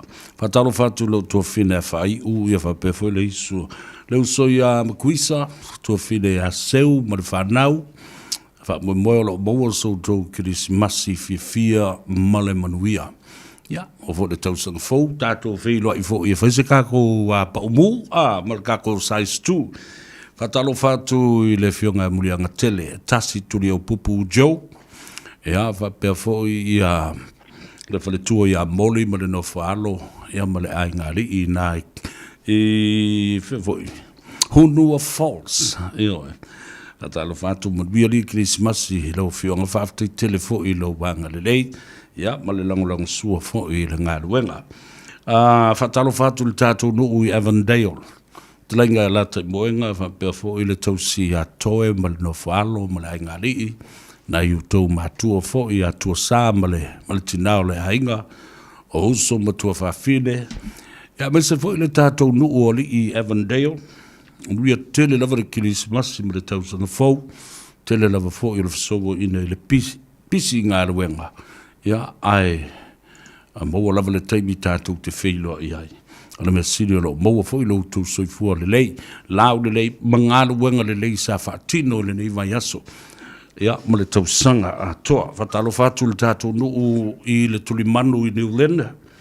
Lau whionga foi le Palestine whautangia, pala e sina ki tiona, ja, ma lau tausi a mele, ma le ai ngā lii, pea fo i suius fo na umalawa fo i le tātou mawhitanga. Nā, i li to e tau tō malaulau wina o tau swafa o tau silfia le lei. Talo whātu le malu stand, pea fo i a le uso. O le teita i le wha ili a tamo le tō mua. Lau mua o tō mua. Le uso i a whata niko. Ia, ma le wha iti. Talo whātu lungia. Ace, ia wha pea fo i le uso i a miti. Ole uso matua e Eddie Gabriel e pole fionga fo ia faumwe na fatalo fatu ia te oe mele uso ia Josefa na whaelunga ino le fitus fulto sanga i le vai asu na se ima vai atu nei Josefa tu le tufunga. A happy birthday, brother. 70 years. It's an amazing love of God. Ia tele lo wa soifua mfa apoponisi aso stele. Viliamu Josefatu Fatalo fatu, family atu fori Christmas. Fatalo fatu le uso ya kiaka. Ya ma fili. Ia li Christmas ya te olua. Miti. Ya ma le nafo i vaenga o le tātou maftanga. Fatalo fatu le uso ya ale. Lale. Fapea fo i na yo tātou. Fatalo fatu, family atu Christmas. Il telenga ya luatua se mundu tafa semi e pati ya fa perfoi ya le uso ya le lei kose masiolatu ainga na i even one hanga alo le soifo manuia level Christmas i le ofionga le sao te alino Sam te alino Sam officer ya fatalo fatu i le ofionga fa perfoi lo to ainga ainga li ma pa anga fo o to mafuta we love Christmas i le tausang fo fatalo fatu family to for Christmas le fionga le usoli tongia le nga upu maunga tai keller yo vai la le o le ana fa ura le fa parangi la le le fionga ya tongia ya talo fatu le telenga ya awala Michael ya male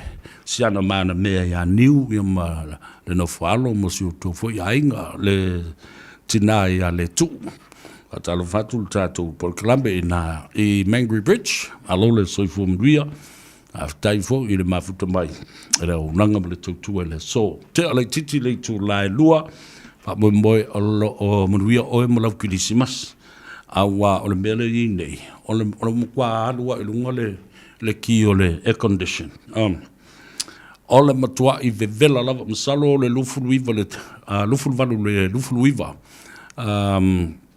tikari le mawhanawhana o le ea i le so.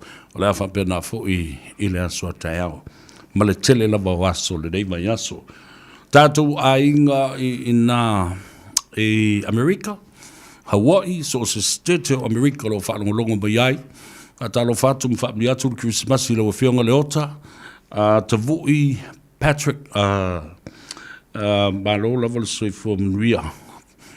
Strickland, malo le soifua manuia. Ia te oe ma le tina fo'i. Ia sau i malai, ia maise voltua fine. Ia Carol, ia whapea fo'i Fatima, ma Eliza, i Salt Lake City, Utah.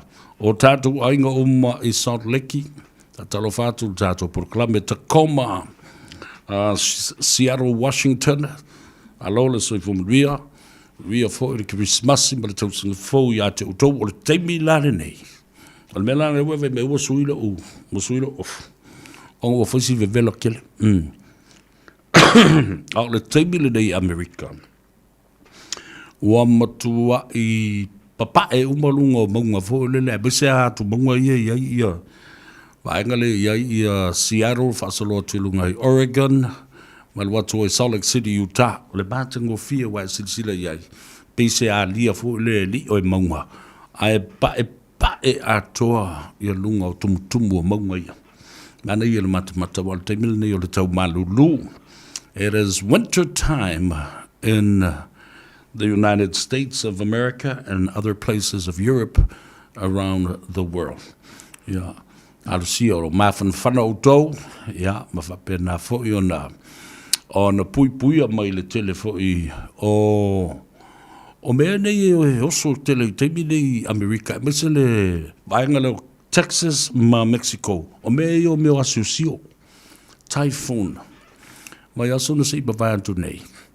Ia, o le tala whaanua nola nā lena tupu i Australia. Ina ua ta alota maiti fo le i meo o Castle.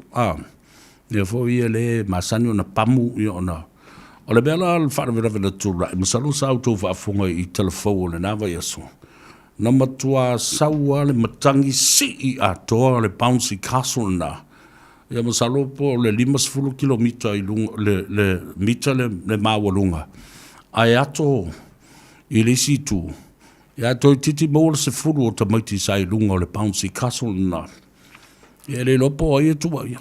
Awa o lasa whaita alonga tamaiti. Ai le i loa e tātou. I le tūlanga o le tala o le tau. Mamatangi malolosi ele i lapata i ai. Ia le nā u te whaalongo tu e peto o lima e tamaiti na maliu ai manisi to tele na manunua tinga ina. Ia le nā whaalawe. O tu ai ngā whaalawe nā tātou te lei loa le teimi e haafi ai. Ia lai o na tuatu ilu ma le tua. Ina ia alofangia, ina ia puipuia. Tātou o lana whanau i so, se mea whitaaloloa i ai i le atu. Nō whatalo whatu i le uso, le whionga i le aloli i. Paito Mleifi, Romney, so alo papali i le vea. Ia le lau whionga i le aloli, whamri fori Krisimasi i lau whionga ma le ainga. Whamri atu fori Krisimasi. I le nei vaenga o le auli, i nai uso matua whawhine. Le tamaitai Havana ma le sunga i le ngatoro ai, e po le sunga fo i le lauli. Ia masi o tau fo i ainga, tamaitai o la tawhale ma le whanau, o tātou uso matua whawhine o lo tū masala lau i le ngata i New Zealand nei, e whapena fo i Australia, o tō tele le tātou ainga lo i ai. So alo vai luanga ma si o tau fo i ainga, ia whapena fo i le tamaitai o pu o malo ma le sunga le pikopo i a foua. Ia, whatalo whatu tātou Proclame ma whamari atu Christmas i atu ruma whanau. So alo whapale leu, ia, whapewhele uso ia paulo ma whanau.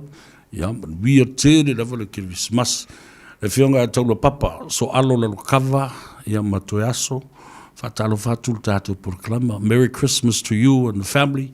Le male whanau atoa, whapewhele vtelenga, so alo se lota.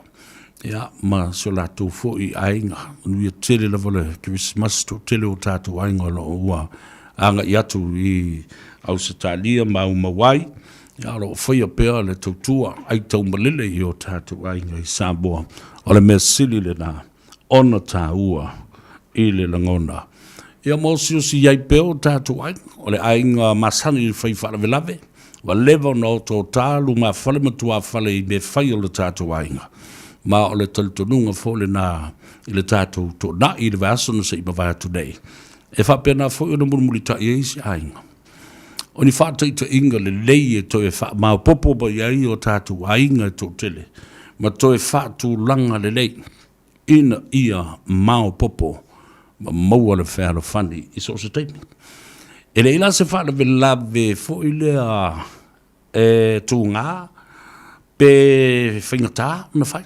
leanga e tō tele i tātou ia malima malolosi le whātinu i no menei no whaalavelave is too big of whaalavelave. O tātou masat. E o lo le teimi e tā i le pese le tātou ainga. I o no lo le se siva mai. Siva mai lautanga. Te ono mea ai. Awa o lau lava le nā loto fuati ifu. E te saua. Te siva mai ai mai. Kengi mai ai le mea le nā. Ia le nā, malo whaftai i o tātou ainga lo mau popo le lei. Ia mole a ngai i le lungana. Nā isi a vaenga i e leu titila tune ana o le fia whaarewelawe i le fia ngā i angal mulimana au tanga whaia. Se i whailo nā aso kirisimasi. O nā fōua lausi le fia le tunu. Le au onanga ma le tautua le fia ngā angal mulimana au tanga whaia tipi au tanga whaia tumunu wau. Aso uma o le vai aso. E fia whaafunga pēr le atunu, i le tala tau longo ma le tautua, e mea o lo tu tupu i to tonu o le tātou atunu. Ia. A tau umai fo tala au tanga vaia. A te ua, o sa i le whaalongo le atunu, e la avave uma tala o le fia whaalongo pēr, fia whaalongo pēr. Ia le nā. A talo whatu vi tawa, to lima ia mo se to fo i ainga ai nei si vanga si Danielu Kennedy Matoka fatalo fatu from Queensland, Australia. We tell a level Christmas in Britain fo ia to sunga su avanga na I'll also for Maria, Merry Christmas to you. Yeah, ma lolua yali imal fanau. Pena fo yo na family antu le Christmas ma le tausung fo le uso ya tu ngamala titi tu ngamala lo mafuta mai lungo le tato por klame to va en pata unutoa va ftai le tuo sa vea o le uto mai ia le mato vai i nei Alaska yo o tu si sila le me le mamao le me o ye le vai Alaska in Canada well yeah amor mori o tu si le fia ele ai se tasi langa leu fasili mai disi po ese si to faina o fatau le vai e mangele ele ai se tasi na te faile ngā ruenga le nai mangele wana o savea malona au ainga e te wala au mai ai o lua tasi lua iwa wha fitu iwa lua fitu se i vanga na ai o tātou fale o loa e lua o lo o tū i o Taurus Fruma tolu Lappington Road i o tawa le fionga le saoli i atuala ta wā tino tau pau ia ma o le luas fruma le lua Templeton Place i Manurua nanga o lefisi mi tanga se wha morsa veo o i le vai le wha tuele ai se tātou vai iai i nā i mangele ma Mount Ruskell ioe nā o le vai a le ainga o Savea best time le tau te whaafonga i ai i lunga o le Polokalame ia malei tio i vai aso te tasi o lua tasi e te wala au bai i asa vea lua iwa wha fitu iwa lua fitu whatalo whatu Alaska tau waa na pata unutoa tai le anga leo le tua na leo mo pui atu i le lua pusa vai se ia o e le tau nuu i Alaska mnu i e lava Christmas i ate oe nive au mua Merry Christmas to you as well ba ia tanga i le lei le hafo i le leipol nga i le leipol na olo i le numera sa fe te wala au mai ai e le aisisi tangata o na whaia le ngā ruenga le nā lo mātou ainga I mangele mo le nganga whaalalo ina ia whaasa oi mea nai lau tau whaafonga. Whatalo whātu ia Teresa Titia, alo, Sifu Mundria, ia, whapea fōi ia Lili Semisi, o Telesia Lelevanga, ia mare toa tele, ia mawalunga o le tātou tunu, o lo o mafuta mai, I lunga le api o fōlinga. Sam Aeon, alo, Sifu Mundria, ia, whapea fōi ia Amelia Whamoana, o sunga ono valurima, malo sunga. Kai manga ia fo ingo ora wanga nei. Ia na Maria Olive. Talo fai ia lele alui Maria la uto e mo le tato vai Maria. Merry Christmas to you. Ia oili si vanga lea. Lui Pesamino talo for lava. Real Christmas ia te oi. Pe foi ia si uto wainga la tato wo. Tale peselea. Vai ai foi. O le simea tāu ale nai la uwhanongolongo I Sambo. O le tūlanga o le ave e sea. O lapata inga malolosi o ti munga. O matangi malolosi. Ia mawha malolonga. Awa o ti sema ale nei. O ti sema Januari, Februari. Tātou te talo pia molo tātou tino ina ia... mawhai o na tafi e sea ia mala whaanatura ia po o mea la whaanatura o whaletoa a fua whamai whamara sa vea fia whamarui antu le Christmasi o mātou ainga I New Zealand whamara o whamarui le Christmasi a Dr. Ioane Asalele a fua ia ma anti Kasia ma le whanau ia le sunga le whawhengainga ia a fua ma le whaletua ma le tina ia waina ma le whanau ma ainga umalawa alo whaanga nā mai a Salota a fua ma le whanau love from Sacramento, California, United States ia manuia lava ki wisi masi talo whai ia malo whawhtai ali ia whaletoa a fua ma loutou ainga ia o malo tu to tasi ala toa from San Francisco in California. Talo fatu tato proclame malo sui fo manuia lai sene sau. Talo lava o tusitafu tauti epa. Malo o ailonga vaonga alo le sui fo manuia o Paralisa Mose. Merry Christmas to you. Yeah, and Saini to le epa. Alola soi fo maria from Spokane, Washington, D.C. Ua sifon bale 5 minuto o te ailei tu la e lua o le wha mo e tali tu la e tolu tātou tau mawai onolo iei fo inisi o fufuanga le whiwhinei ia ai whatalo whatu I la tau nei o nei o te mama tutua malolo manu malo te maia palala ia maletina ia Elisabeta fatalo fatu le tatou porkalame ia me se foi ia le te mamalolo manu malo ia masunu utumapu taito male ainga male filitua fatalo fatu malo se fo manuia te mamatua te mamalolo manu malo tenielu mamea male filitua pe fole no falo mlainga man le to tele o to o tele o mana tu o to swafa o malolo manu malo mai ele ngaruenga sa ta o swaswede I po vai lola fatalo fatu le to ai se mai o le sunga le fafenga inga fo mo le fakasa ina o tara e sunga ya mafala lima ya lima ia male tu ala kava male no falo fatalo fatu tato proclame me fa felo ia tu me fa madria tu for the Christmas. What a time to come to Auckland, New Zealand, right during the festive season. Ia manuia lava ngā ruenga fa pena fo yona fa malu le tua I le kalesia ia male taimi atoa o le no fui ai ya le na fui no fanga mangaru winga le dei o le afatino o mo le le na o le tato wa por kalaminei savemo le tano ava ile asoto nai Watalo fatu tu mai Ruby Leausa, watching from the US. Merry Christmas to you. O fiu sai, talo folo uso. From Sydney, Australia. Ya, va pe voel fal tua ya tu mama. Ya, masi whanau. Talo fatu. Juliana Vuilapa Solofuti. Ya, from Melbourne, Australia. Talo fatu. Merry Christmas to you all. La tatu wo tale pese. Whaamaria tuai. Ile lo le tatu tulo. Alom whaio na mafuta mai. Ile tautu o le nei.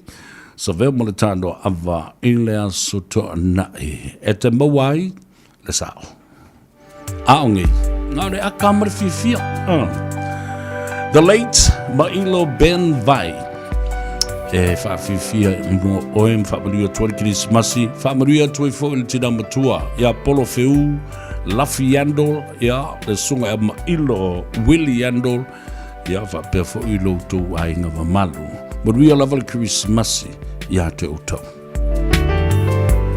Malu afi, ole aso.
Radio Samoa.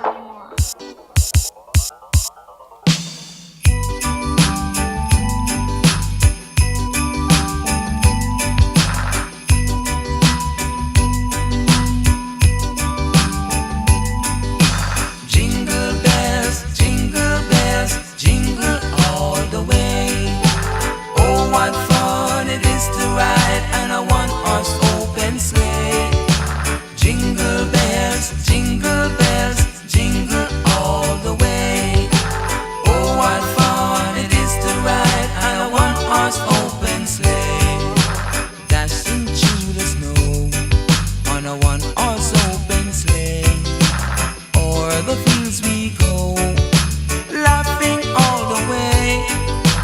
Bells and bobtails ring, making spirits bright. What a fun it is to ride and sing songs tonight. Jingle bells, jingle all the way. Oh, what fun it is to ride on a one-horse open sleigh. Jingle bells, jingle all the way. Oh, what fun it is to ride on a one-horse open sleigh. Dashing through the snow on a one-horse open sleigh. O'er the fields we go, laughing all the way. Bells and bobtails ring, making spirits bright. What a fun it is to ride and sing sleighing songs tonight. Jingle bells, jingle all the way. Oh, what fun it is to ride on a one-horse open sleigh. Jingle bells, jingle all the way. Oh, what fun it is to ride on a one-horse open sleigh.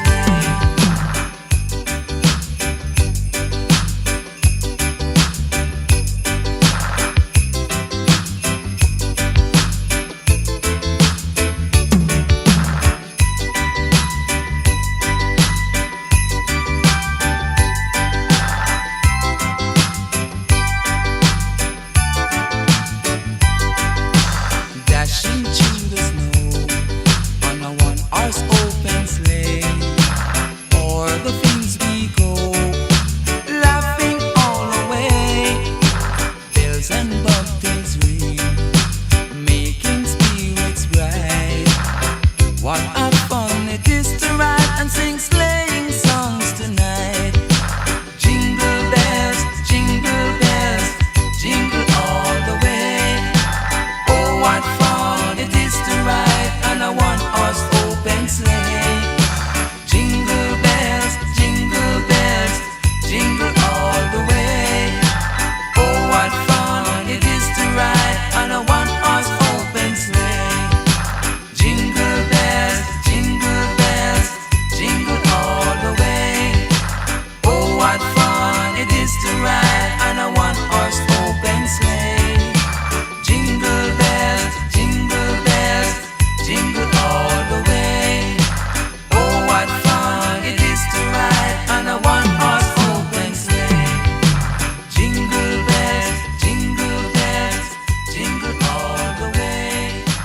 Oh, what fun it is to ride. Baby, nobody! Hey, hey!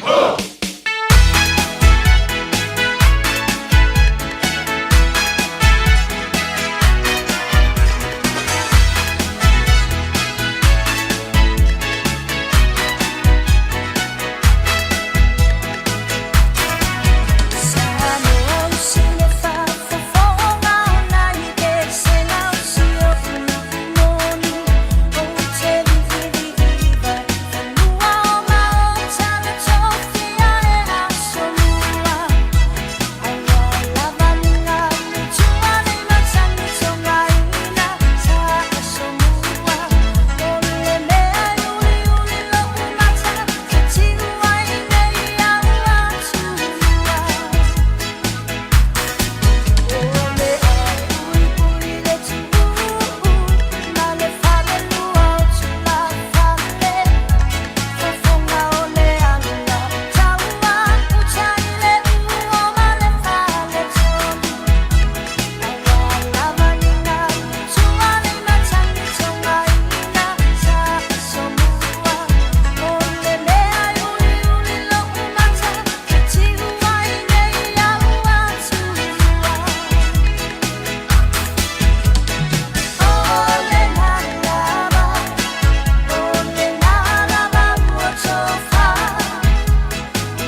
hours a day, 7 days a week. Radio Samoa streaming live on www.radiosamoa.co.nz.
Whafonga pele tautua ma oil si ufonga o Samoa, le radio Samoa, sfulima iwa tolu a moe au kilani masavea pesta, ta male lagi se yuli ile nei fo I aso kirisimas, io aso luas frumale limo na vasi no te sema, e fai amafa mangaku kuia ki oe wai ngalo ya oe, pole ale mere.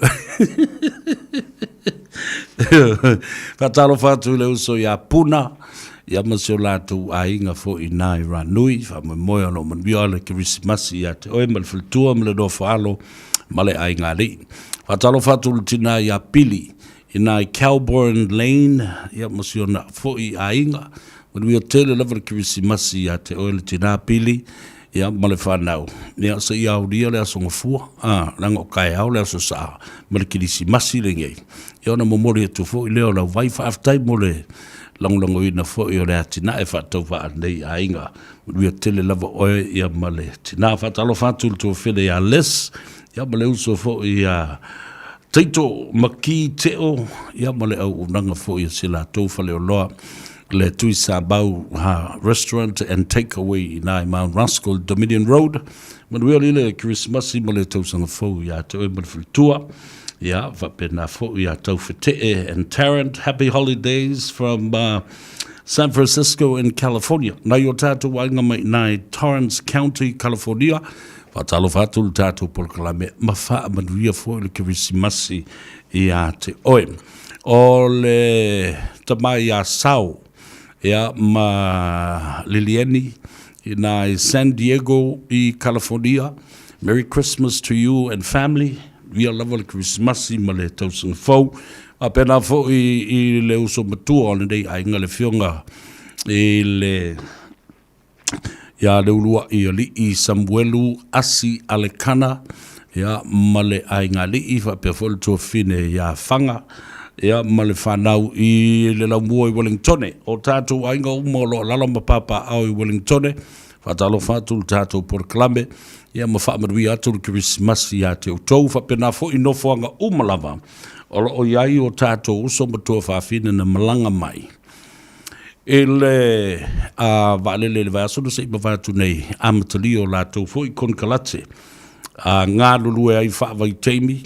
E le ngā teini usila nei e whapena fo i nisi no fuanga o Australia. Whatalo whatu tātou por Kalame. Whaamarui atu le Christmas e le o se teimi whaingo whiele nei mo o tau. Ia o le tu ua o ainga o te to lua ma whanau. Ia e malanga mai. Ia ona o le tūlanga o le iai o le manaonga. Ina ia sa ili malo. Sa ili malo. Su le se leni ia tina e ai ia ainga. Ia ma whapena lava. Ma toi fo i atu ma le saunga le mū i o tau ainga. Ia pa mai a fo ia taimi o wha kon kalateina wa ia ngā ruenga māwanoa le lei. O wha i tu wala alo ese. Ta alofa lava wha atili Mikaele Teofilo. Ia, whapena fo ia mo lesi sanga polutele mai Hawaii. Aloha to you and Merry Christmas o Merry Karikimaka. Ia wa, ale wha awa ile na o le wha madui ato le Kirisimasi ia te utou. O leo te wawatu nei, se yuli le vea, talo fatu, ma lor sa i fu manuia, manuia lava le Kirisimasi ia te oe, ia ma le whanau. Ia whapea fo le sao le tātu wainga. Le te lainga ia le vea tovi o le tūpō. Ia ma le tausi, ia ma le ainga lii, i nai o Tara, via tele le Kirisimasi i lau fionga. I le sao le tātu wainga. Whatalo whatu i o Tara. O tātou ainga umalawa i o Tara. Whatalo whatu. Mālor sa i whamanuia. Whamanuia to whore Kirisimasi a te utau. O no whanga i e siri o na tō tele ei o tātou ainga. E le ngata i o Tara. Whamanuia to Kirisimasi ainga umau Samoa. E le pitonu o Mangele. Mālor sa i whamanuia. Merry Christmas to all of you who reside in Mangele. O le sia vanga e tō tele ei o tātou tangata Central Auckland, no whanga tuai sa masani o na tumu i sa moa leo ua kumungi i papalangi. Ponsonby, Grey Lynn, Kingsland, Central Auckland. Ia, o no whanga na, sa tumu i sa moa, Western Springs, sa i o atu i Westmere, whapena fo i Point Chevalier, Waterview, o tātou aingolo o lala mapapa awai, manuia tele lava Kirisimasi ia te oe malo ainga, ia malwha moe, ia leini pēwhea tu lai mai. O le taimi sili le nei o na leanga, e oso mawarunga ai, i lunga le whiwa whai ai, o le mea le fasi fofine, fasi tamaiti, le whono utala noa tua i le lava i asu. I le umalava, e whaia, ia, o le na, o tātou loa le tele o mafu anga e leo na whaida mea. O le mea le mea le whaasua awa. Ma le lava o le tau fiofi lau mafu whau. E pule ai lau loto. Vave tele na e whaali i pe a se mea tau i lau wa aima lau whaalongo. O le mea le na e whai. Tu i lunga. Pe a whai awa e kwa e fiu la vare kilea. E kangole awor fasia furfa finga e kam kwa avanga se me malo e makwa fa pa o lo muau e o busa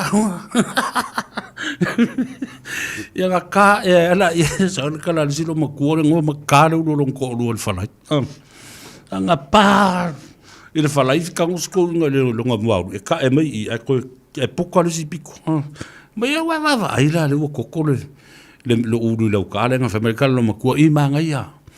Mai si whaasau e whaforokoko valea ngai lo mawhauwhau.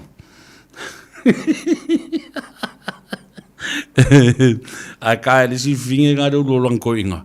E ka ko ai pisi mele koko ai sa o fa fo me le pusa winga sa o e sa o me fo me le stein la ka fe me le stein la ka mo. Ya le tu wala lo fa ta tanga la fonga a le talana. Ya lo fangia le saunga le mu. Yo awe ka wa le fifi o ke le tu ilunga. Tu ilunga e fai lau siva, tu ilunga e fai lau siva. Ah, kala lo i maamo mai alu la wala alu ka fao ma eva po su se me ki alu ka fao.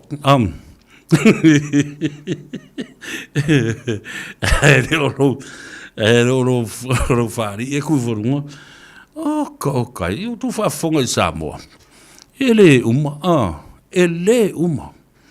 Na le la u nai fo fine tina ma tu fa fine ma I o le victim support. O le ale o fil no fa. O no winga tau fo isi o na yesi o nga ele fa ma tu o le malo. E toi fa wai nisi no fanga. E a nga ia tu iai. Ia le tupulanga o tinam ta mai ta ilaiti ta muiti. I whainga le au o nga ngala i. Ma lesi la mea ma tau tia le watu lai mai nei Samoa. So le ele fa ai ki kia le meo le solitu la fono le meo le aisa. Le pauta, cocaine, methamphetamine, male meo le marijuana. Ai pipi ia tuai au tafa mo le meo le tele o le meo le fana. La au malosi e fasa ina e le tatau no o mai tono le tunu. O lono winga la, o le mea sili ona tau o le la iei nei o. O le tātou camera fo le mo le meo o le faata. O le x-ray le na, o se masini te le lava. So se container, ele ai se tuli manu ma se vaenga e ono lafia ina, ni mea whaasaina mani o loa e le whaatanga ina I tono le atunu. Nei te mea, e makua siaki a koa inga. Talo sia. Ia vavena tau nuu, ia le tātou x-ray camera na, e le mwhai o na tāwhia fiai.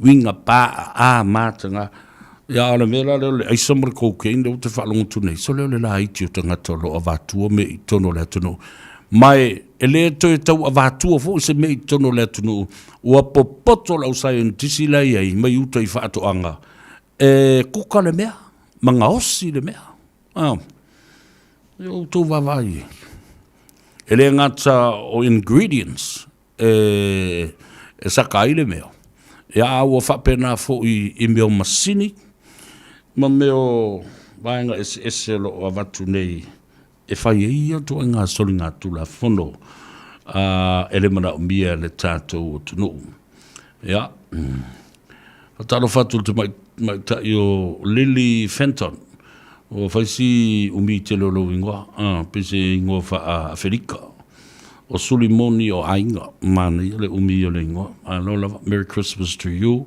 Fa pena foi sina toma. Aloha lava. Hatalo fatu I le tātou ainga I Amerika. Le tina anti-sina. Ia fa pea folsunga tau pa u. Le fionga ia tau ili Jeffrey Madenis Utupo. Lau fionga te o mutavui Percy. Malol se fu manuia lava Christmas ia te oe leu so ia Elvis mole ainga ia fa pena fo ia to fa file ia vau vale ia mole te mai tai o Ropeta talo fatu le fionga mun fui Steine Nielsen ia fa pe fo ia Steine Len ia mo lo fo ia ainga Merry Christmas to you guys and brothers, friends and families, talo fatu waile tatu por kalame family antu le Krismasi foi ya te lua. Family antu le Krismasi fa pito lava le nei. Ile ainga to tele ole vai ole ola. Tama tina matutua le tupulanga ya maso se tas. O te marama lama le lei atu tau a tātou te whelo I pēa. Pea maa nawanga ruenga I vai aso te tasi. O moli atu le wha malo, mo le wha aftai le amna ia, o le atina e wha tau waa le nei a inga, a ua to e wha fo si ai le manos, ma le soifua lau le vai o le ola. Ona ingalo. O lua tasi, lua iwa wha, fitu iwa, lua fitu. O lua tasi, lua iwa wha, fitu iwa, lua fitu.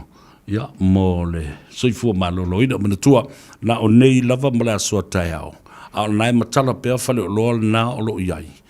Tau te anga iai. E mei le vai o le ola, i nai le whionga tuala ta wātino, sifuru ma le tolu Lappington Road, i Otara, ma le lua sifuru ma le lua, Templeton Place, i Manurewa.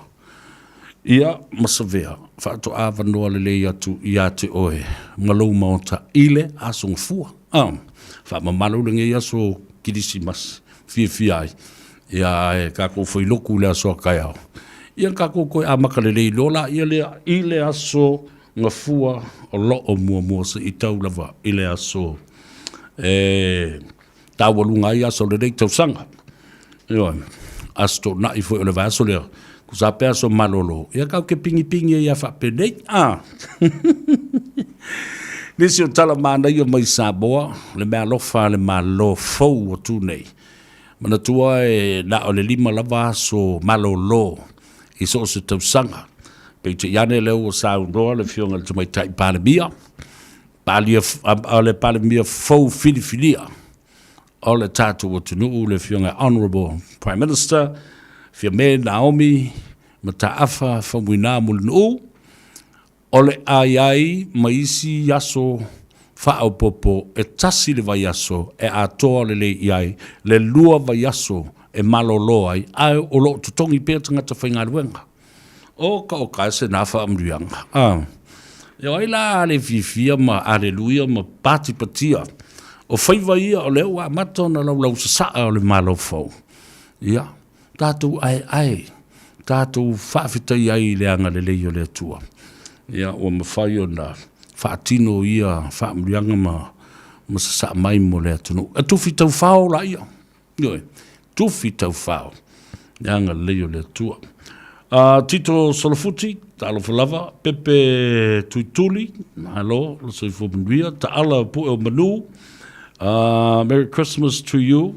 O Savina Vavatau, talo falava, Merry Christmas. Freedom, Rene Severe, Merry Christmas to you from Melbourne. Talo soi fōmanuia, whaftai. O Tuilata, Mikaele, Merry Christmas to you. Ria fo ile Kirisimasi e leo so ya uti olo salefo. To tele lava ila tolo mafuta mai le tatou apia folinga ya mese fo le tatou YouTube channel mai vaenga e le rangi. Fa talo fatu ma fa ambia tu fo i le tua i lo Kirisimasi. Salote se munutafa. Talo falava malolo se fōmanuia, mai whamanuia tulu Kirisimasi, whamanumole sa vea, le whionga Tuala family, o Ula family, Simanu family, and Tusani family, le Malu family, all Savaya family, alo whaanga mai Canberra, ia Alifa. O ia, ia le lei salote, whaawitai, ya o fa bianga fo mo si to ainga lua vai aso malolo sa mo le na umono o tala no atu ai le vaenga le na ia fatasi ai ma so fa popo ina ia ma wole to fi mali wa umitele wa fa si umitele o le taimi o le ngas o malo le tunu ia ai o le me sidio no fa ftai ai. Ia olo o to apea le tai i le fionga te mai tai parimia. Ia malana foi ngā malo. Talo whātu Mareta Sawanga. Alo, whaftai le mafuta mai. Happy Merry Christmas to you. Joy tofilau. Tuku i moe atu. Tuku moe atu. Talo whātu. Ia eo. Wango fo se konga. Ia lau. Kengele o Joy tofilau. Ia, le lei. Tātou o e tāle pesa le nei, whaamanuia atu ai. Amri atoi fo i le tamaitai o Janine tui vai ti ma si o lātou ai. Nga saula, o le a pesa Janine. whaamanui atu ai I a te oe le so. Whaatai fo I lea te mai tai te lavou. O lo o feso soani le tātou pora kalame o le taulongo longo ma le fangu le tai au po I le maleifu mai o le atunu o I whanunga le lei I le pora kalame o le malu o le tai au. Usi le whafonga. O le leo le te mai tai. Janine Tui Vaiti.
Ua na o le Radio Samoa se furulima iwa toru a mo e tautuaina o e ilangu ngana fitu aso le vai aso.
Radio Samoa. Taslima ivatolu Amo.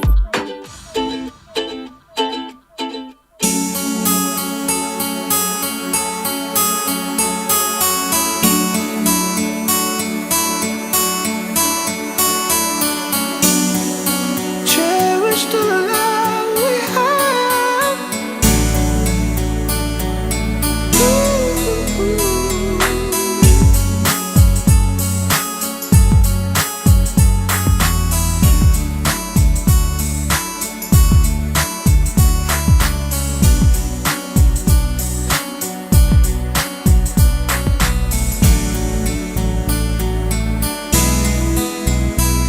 As far back as I remember, the game's been played. Boy chase girl and girl this the boy. But there's only one exception to the rule, and that is loot and a whole big bag of it. Now I'm speaking from experience, and when you're broke, you know you're getting those skinny ends. And if you're lucky like Luciano, now here's my motto: play it one by one and make sure this legato.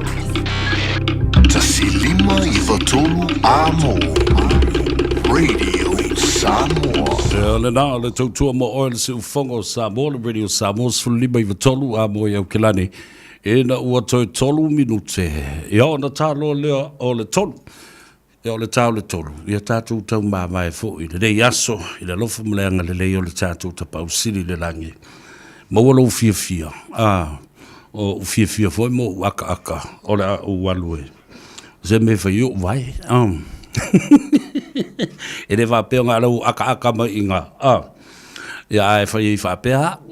Le ai, ia, o le tala foi o suanga o le vātele, o le maua o le awa noa le lei. Whamanuia atu ai le Christmasi ia te oe. Ia whapea nā foi ia le ia mawalunga o le tātua tonu i tū e fia o le larolangi. Whatalo whātu e le tamā ia tu ia afa. Ia, masiona foi au ainga i nā i Mount Wellington, whatalo whātu ia Savea Tama, alo le Maria Toa, ia whapea fōi ia le tuawhine ia Ana Sangyam, ria lama le Kirisimasi, ma le tausanga fōi ia te ulua, ma le whanau, ma le aingali, ma le lo le tātou o tunu, ai maise fōi. Ia, o le tātou nu tele le nā i le nu wali i Avondale, te leinga ia lata i moenga, ma se la tofo i vaenga, ia le uso fo i ia taualangi, ia ai maise lau fionga fo i le presidente o le tātou nuu i nā i New Zealand, le tuli manu, ia wala le ngā o kou whioa i solo kou lo le leia e le kālangi whale awa i la solo ki. Sa tau tu ta pena le i le asona nafi. Ia, ai mafua le ta i vale o Stan. Ia maltama le nao silau. Ai le whaina vai. O le a tale pese wha ma vai e savea. Tātou te tau ma vai e fo le ne yasu. Le ua ambai e i le tātou ki tala. Wha manuia tuai tele o tangata fo i o lo nofo i Amerika. Whapena fo i isi atunu u malulu o ai fo i o Europa. O me ia lātou te moe miti i ai, e moe miti fo i lea i se kilisi masi pai pai. A wale teipi lea wa ai eile ki ona. Ia ma telo o le aisa i lungo.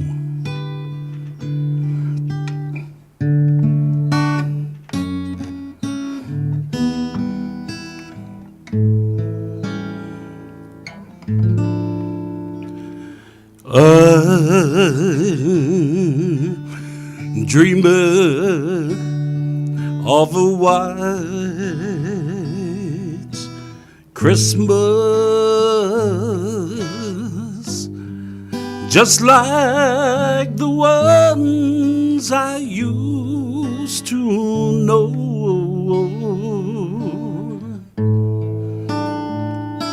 where the tree tops glisten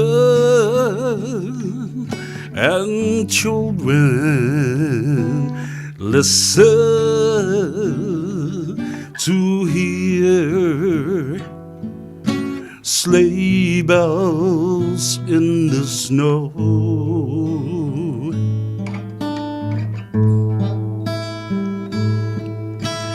I'm dreaming of a white Christmas, just like the ones I used to know. May your days be merry and bright,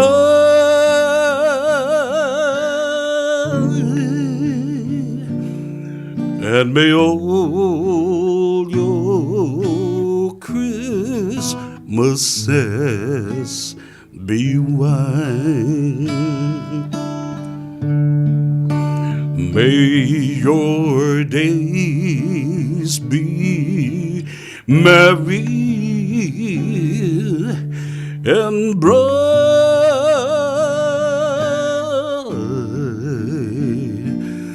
and may all your Christmases be white.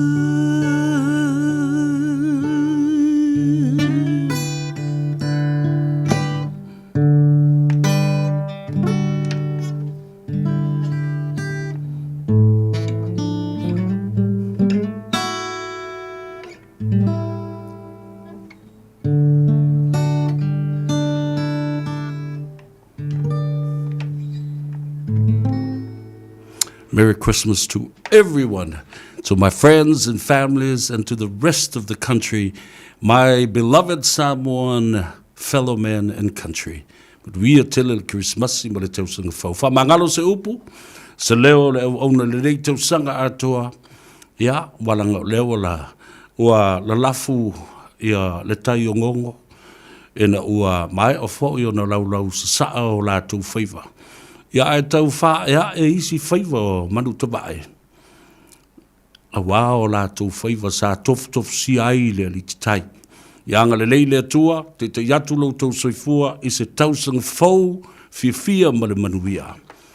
Tu ai o tau ma le nganga whaaloalo. Ia, ma ia manuia tele le neia fiafi. Ilo watunu pele Samoa. Soifua ma ia manuia.